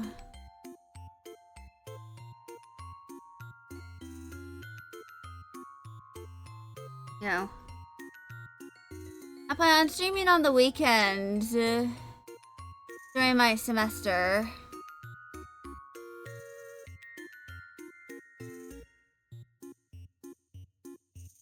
So on Saturdays and Sundays, when I'll be live.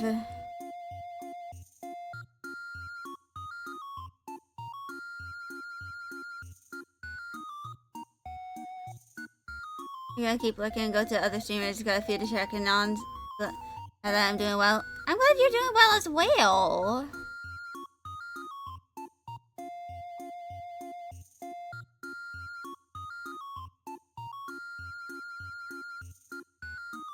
Yeah.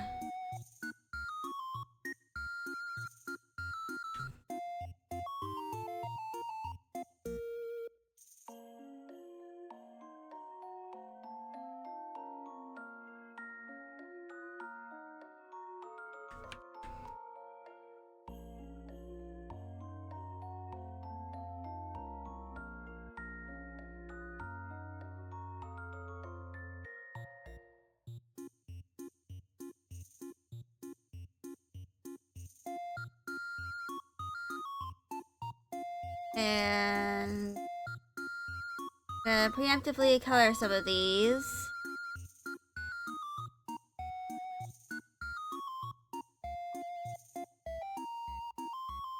Go in.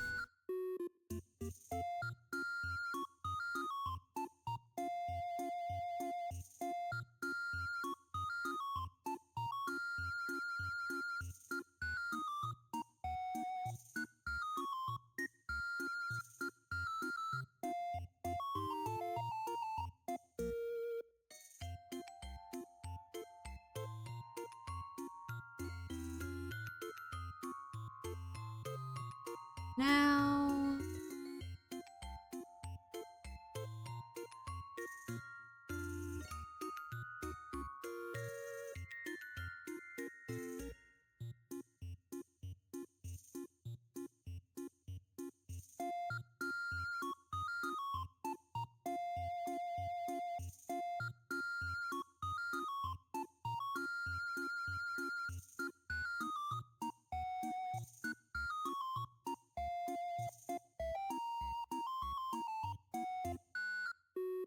and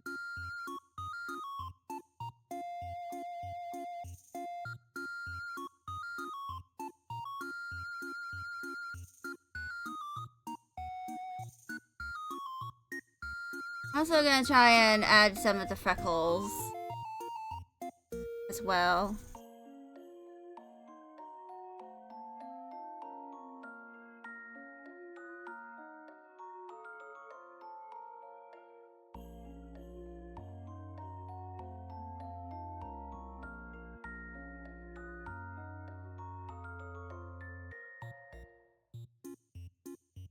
Now, that.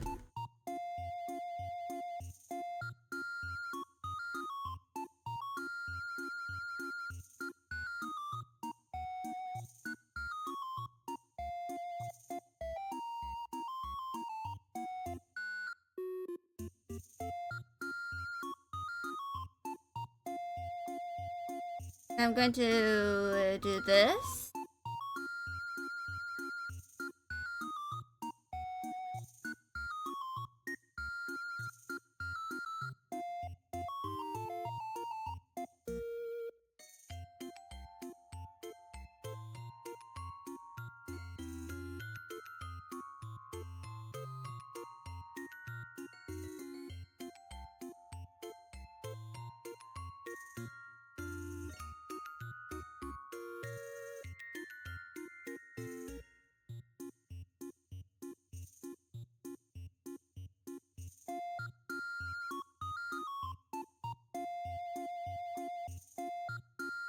Mhm.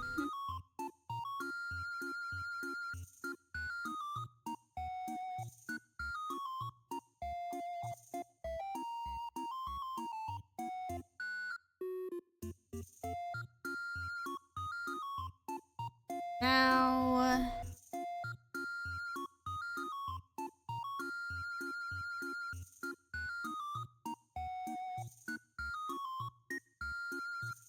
go and do this.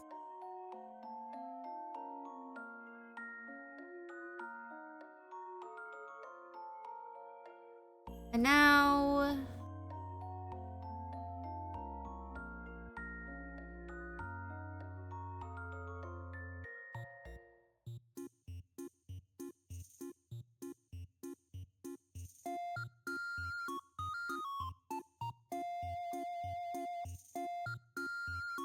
that.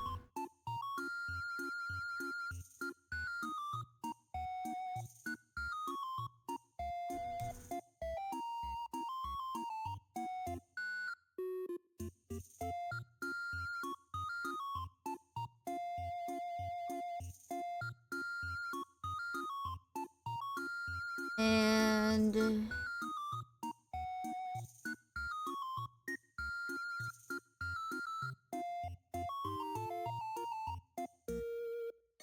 here we go.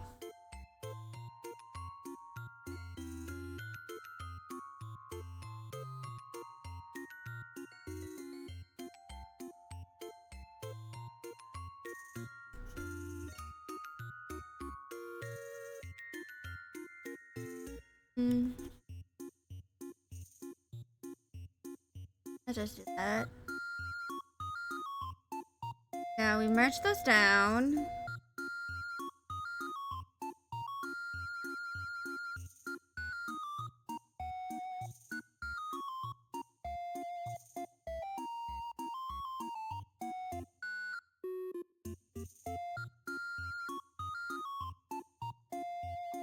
And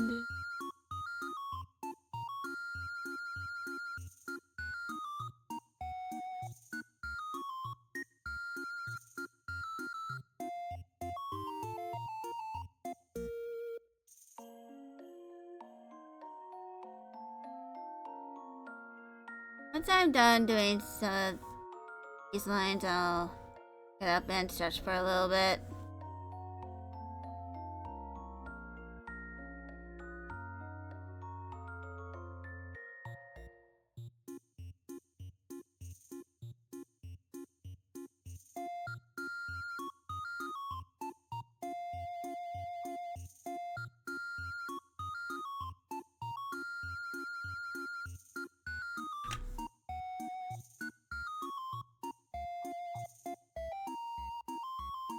And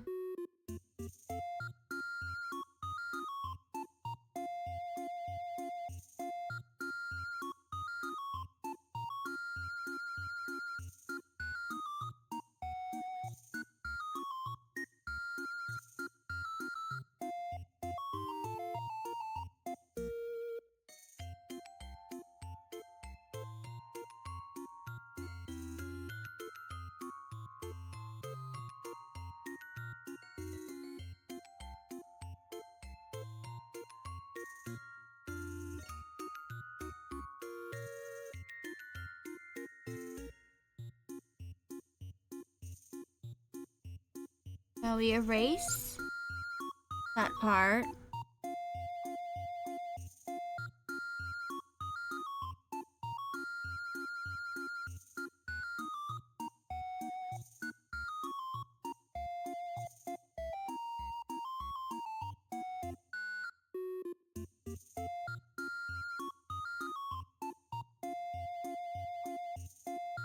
And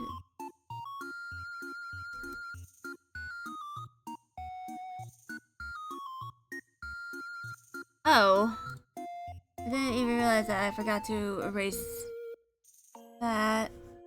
Whoops.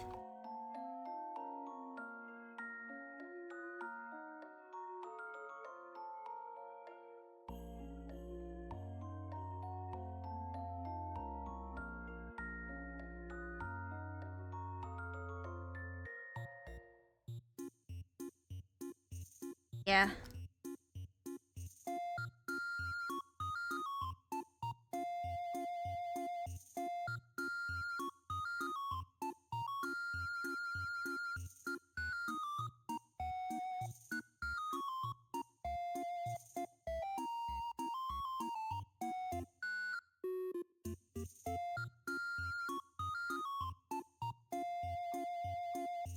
So I'm gonna go ahead and erase certain aspects of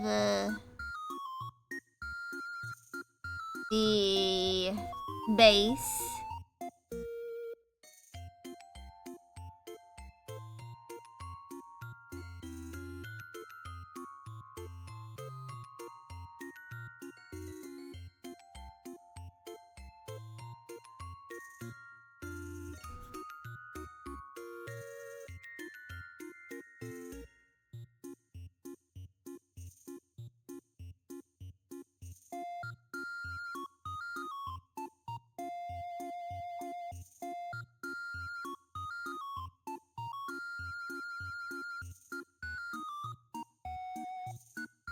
Mm-hmm.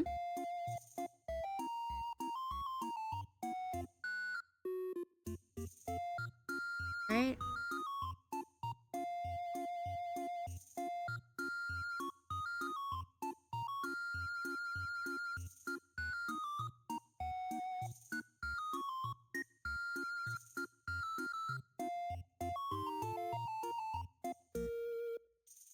All right.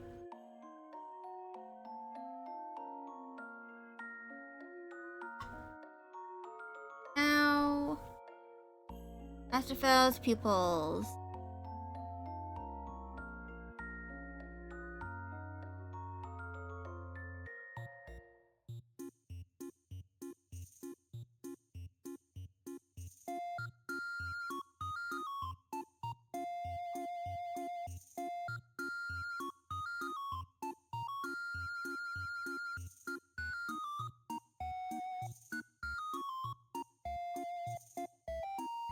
Now,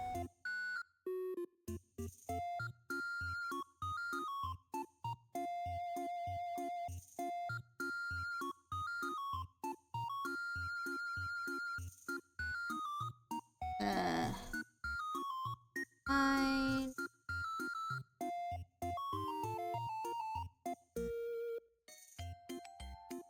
Oops.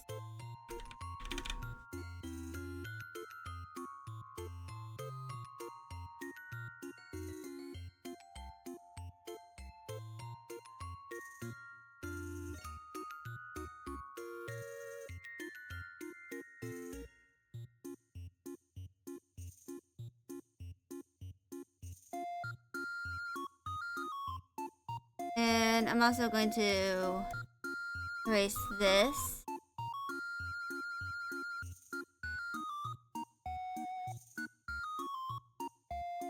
And in that color for that eyebrow.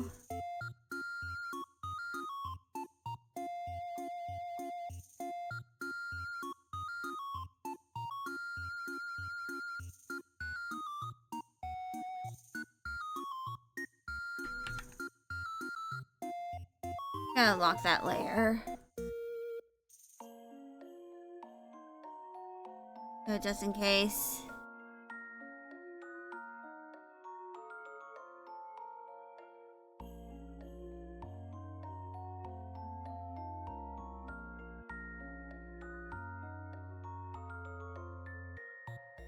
And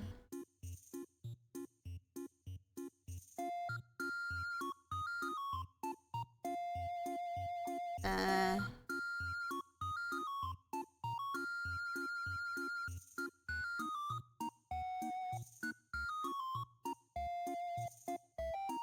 go ahead and just fill these.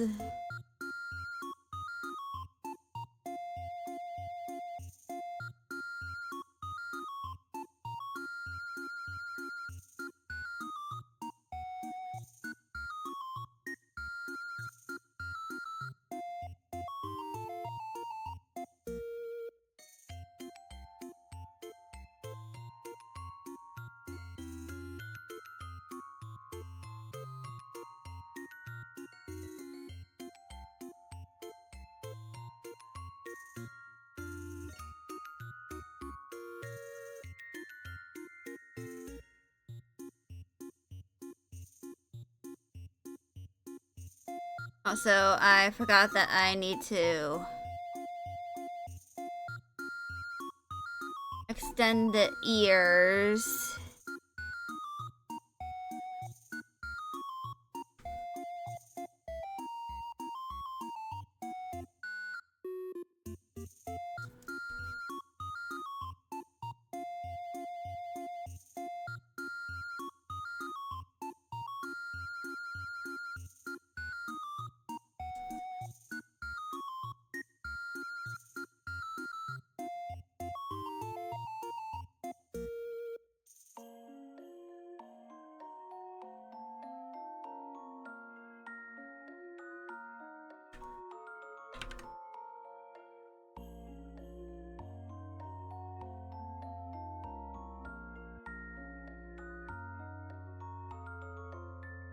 Alright.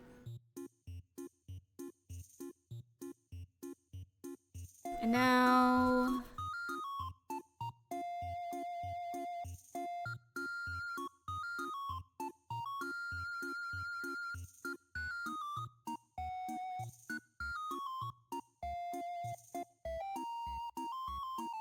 Mhm.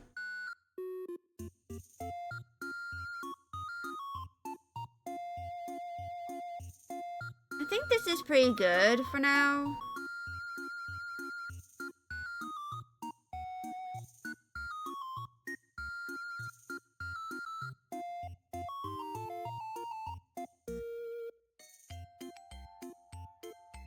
Now I need to go more into this.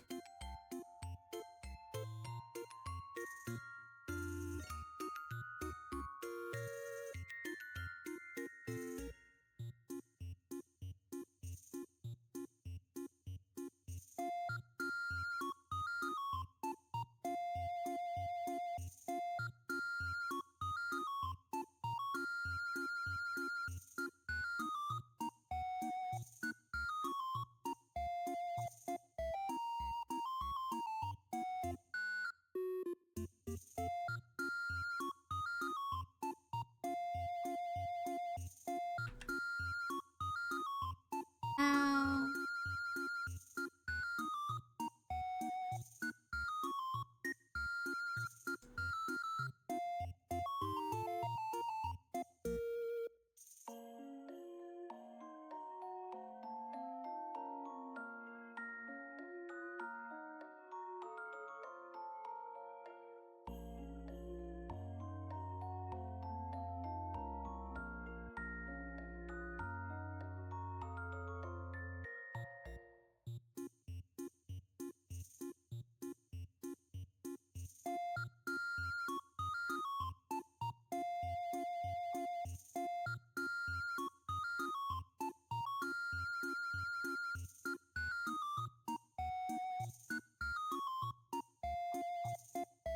And...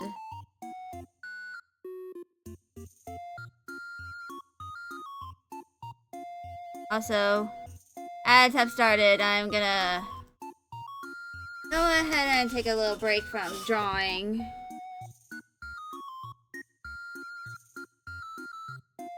So for now... There's something else I can do that will...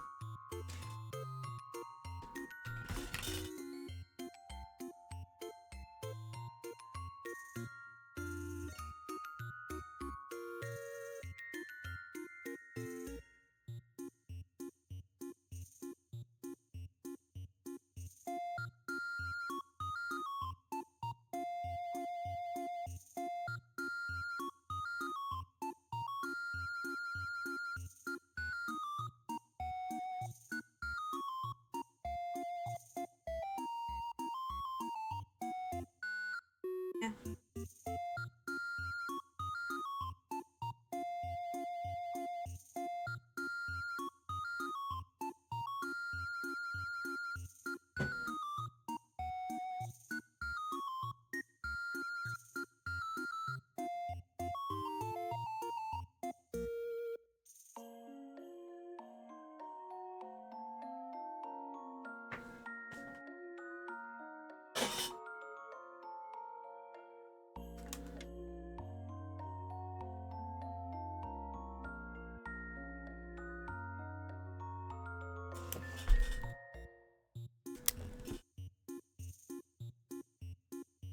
I will probably like...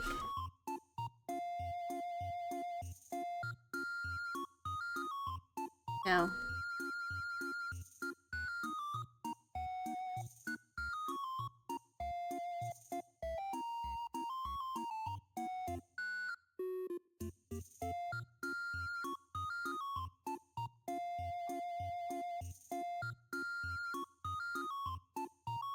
Go ahead and...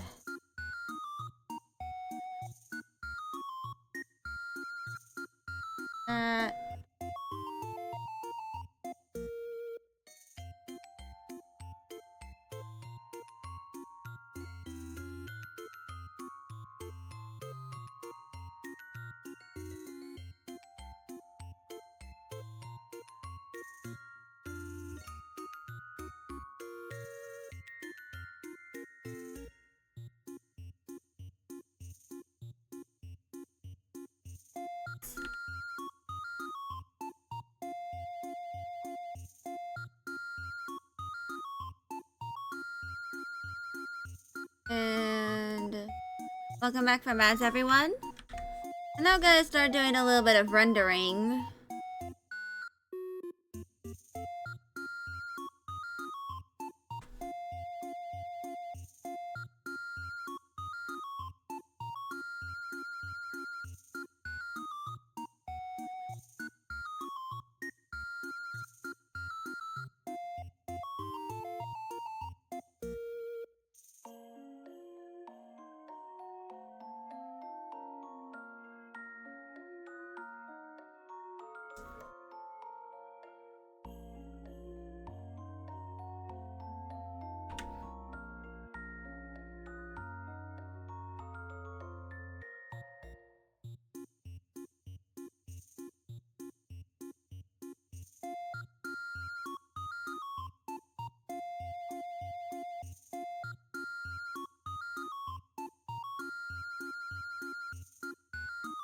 But yeah.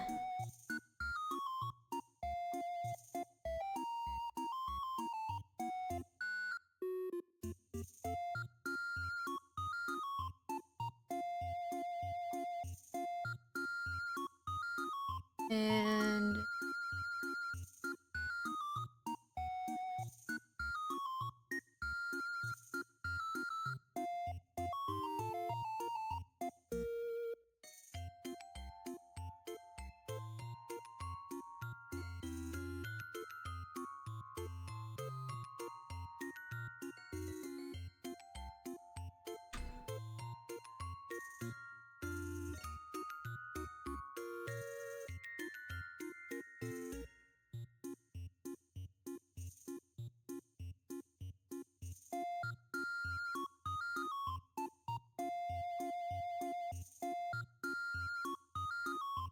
so I'm going to use this as a way to also correct the color where I need to.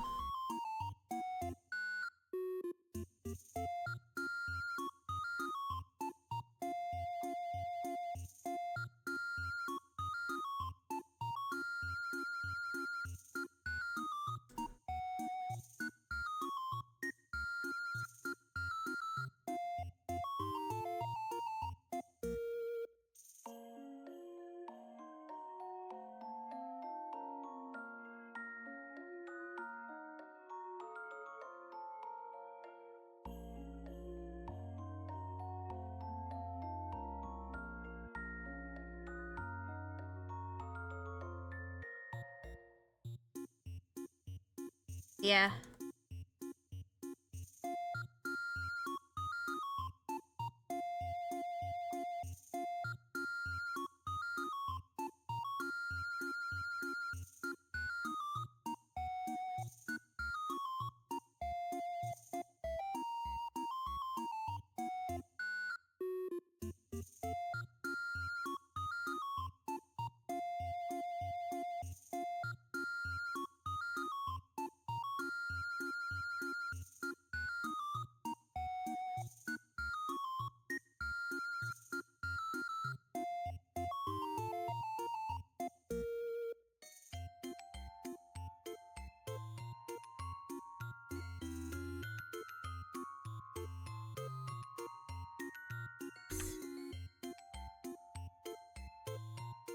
Also,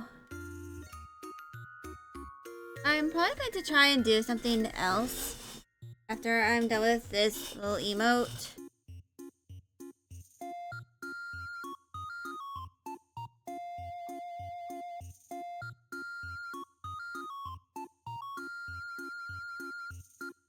Is I want to try and do something a little experimental.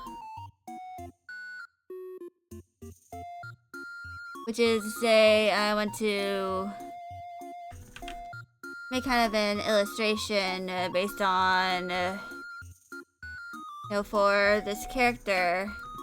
But the thing about it is, I'm going to kind of mess around with, the colors and rendering and stuff.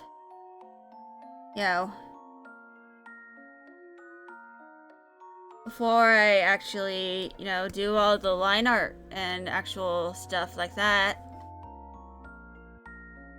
That apparently supposedly will decrease the amount of time you have to spend rendering.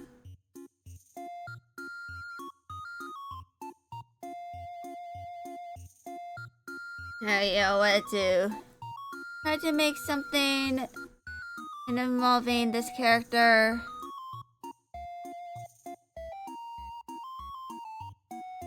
Something a little fun.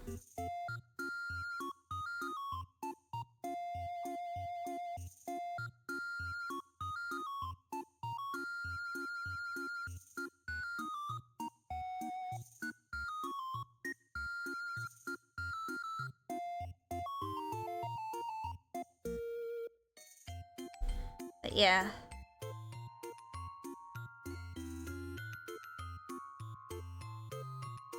So for now, I'm just gonna continue doing all the rendering over here.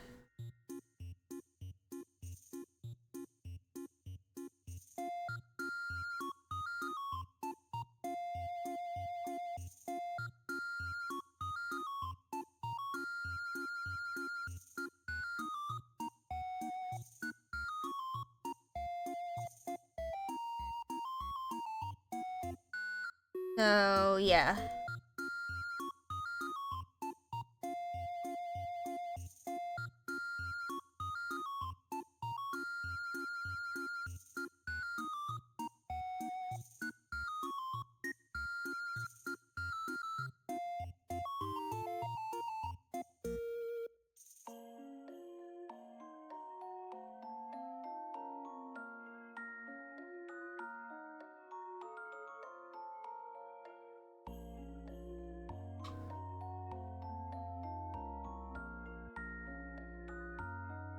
Also, I'm gonna turn off the pupils so I can color in the irises.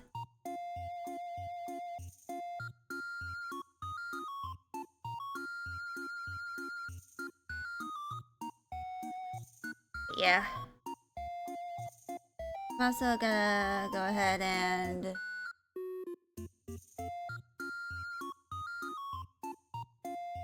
do that.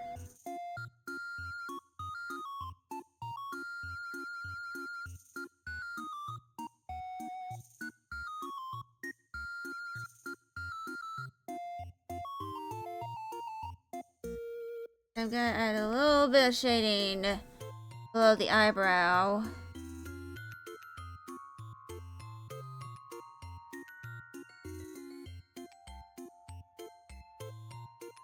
And I'm gonna add this.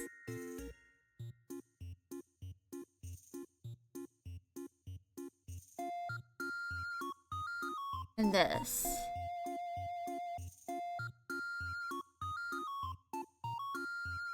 And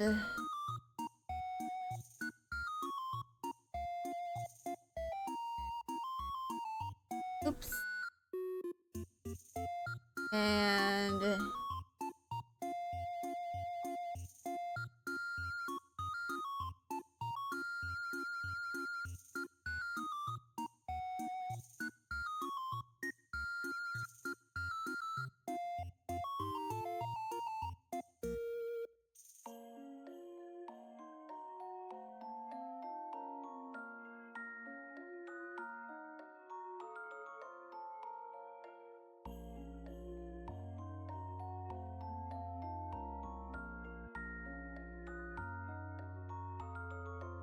oh, I forgot to color that part.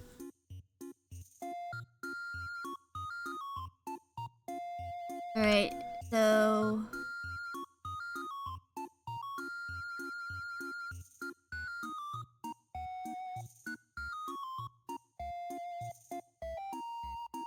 here we go.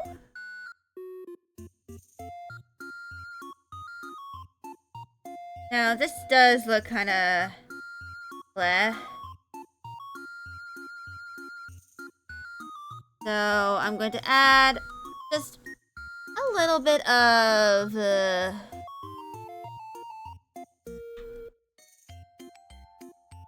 going to actually do a different kind of shading instead of what I usually do for it. At least for some of these.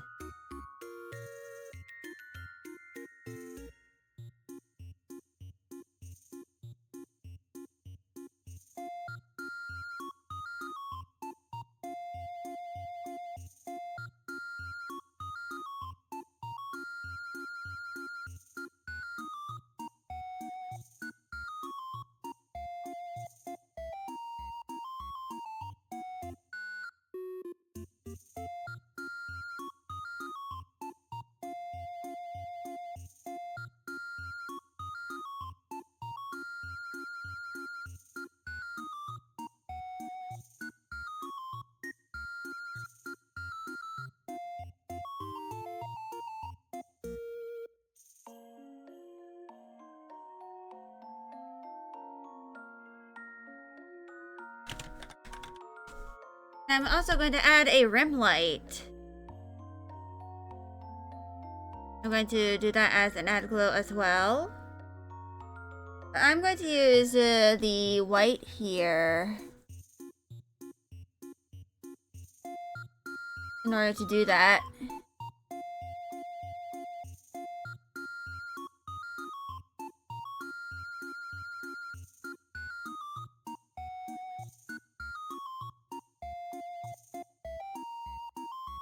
And this is, you know, just for detail.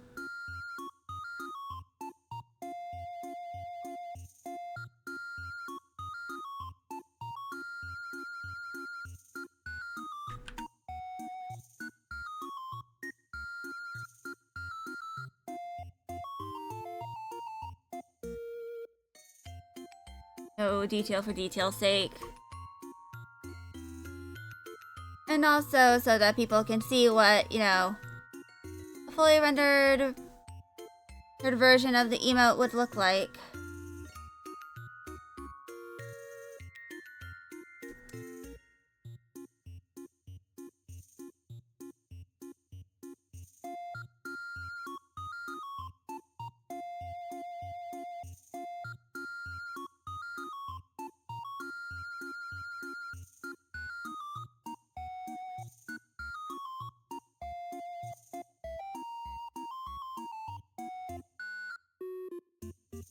Alright.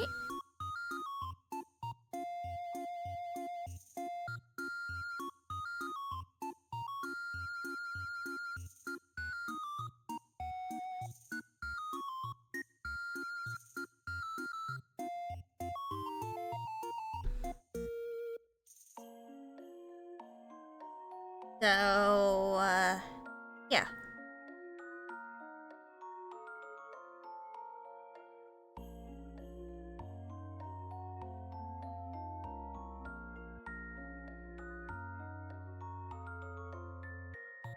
Just gonna do that.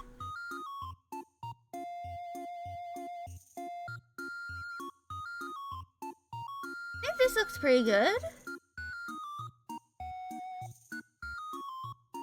Now I can merge this down. I'm gonna use this, and color most of this.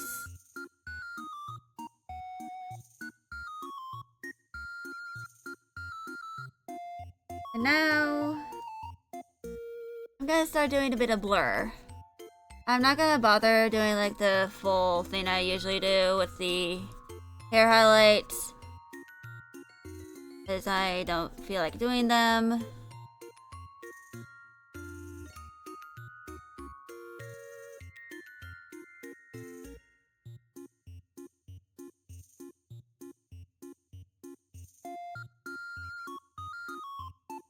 I'm also going to decrease the opacity of the rim light. Now I'm not going to add any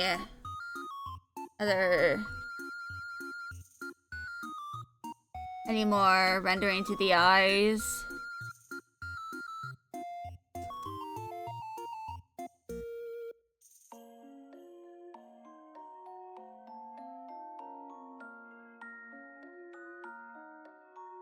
Because, I just don't wanna.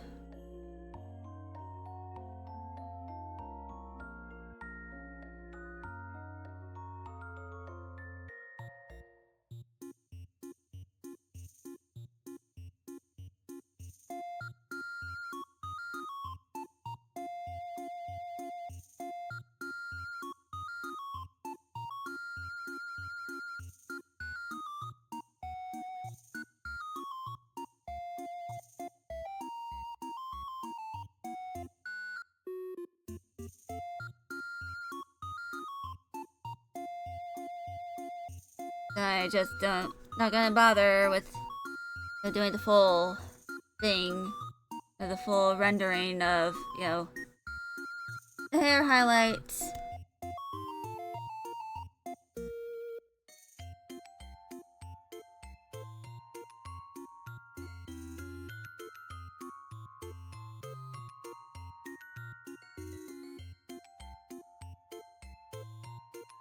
And now,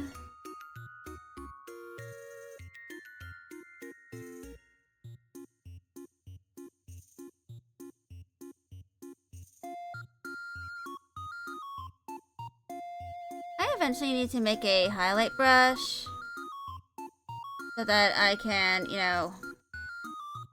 all my highlights without having to, like, worry about all these things.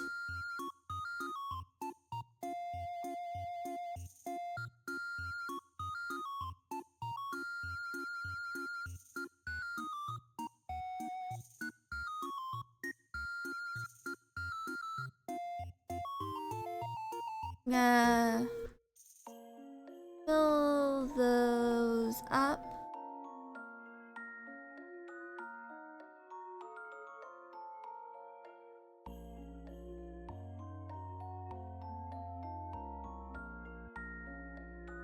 And blur. So it's basically like a halo highlight.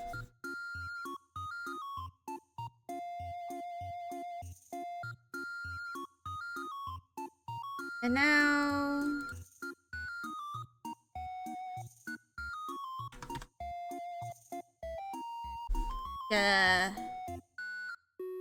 go ahead.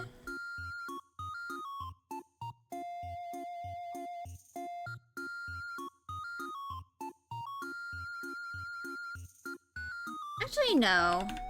I'll keep the drawing like this. I'm gonna save this into my Discord stuff.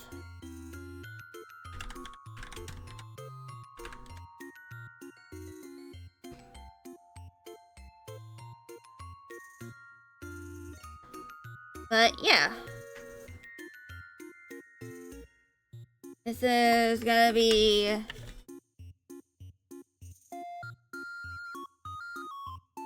the autism stare.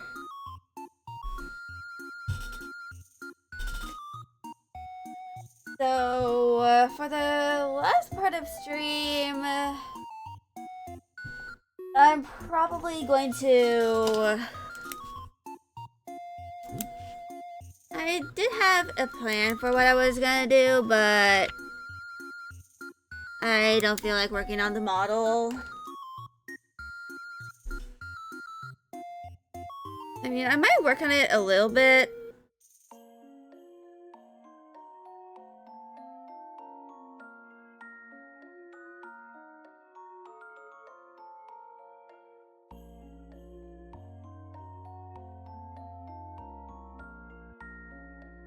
But, yeah.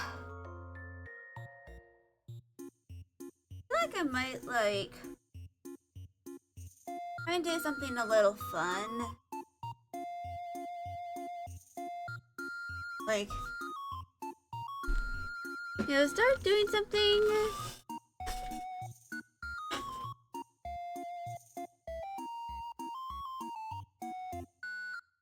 You know, involving the model.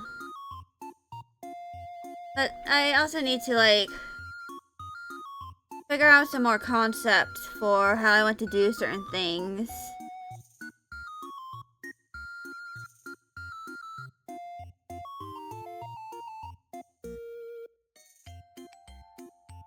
And I still need to work on the 2.1 update for my model, you know, this model. Because I forgot to add some stuff to it, to the Live2D file. Which I'll try to do, like, during my semester. I'm probably gonna start making my to-do list as well. So for next week or so.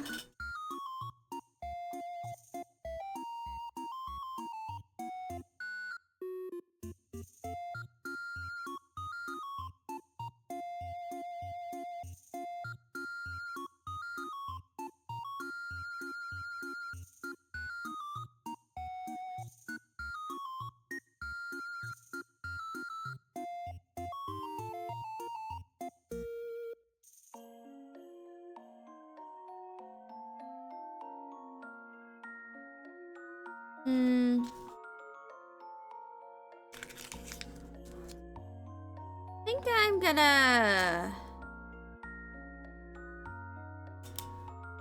I still have no idea what I have in terms of, like, what to-do list do I have for my courses. Like, none of them have been published. So I'm probably going to, like, set an alarm for, like, Sunday or Saturday.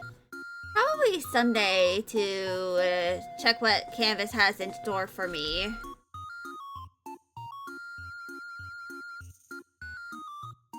But I think I'm gonna turn on my alarm.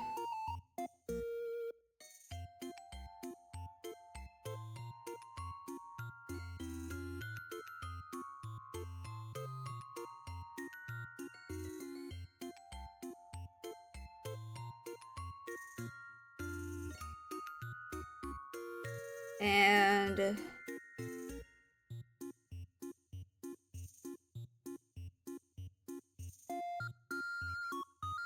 actually gonna go ahead and, like, set an alarm.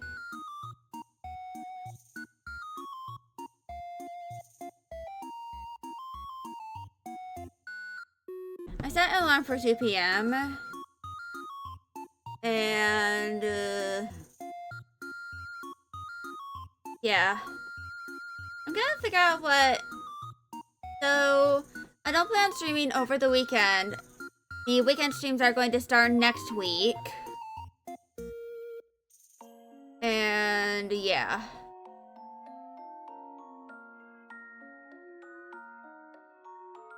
That is, you know, what I plan on doing for the next few months.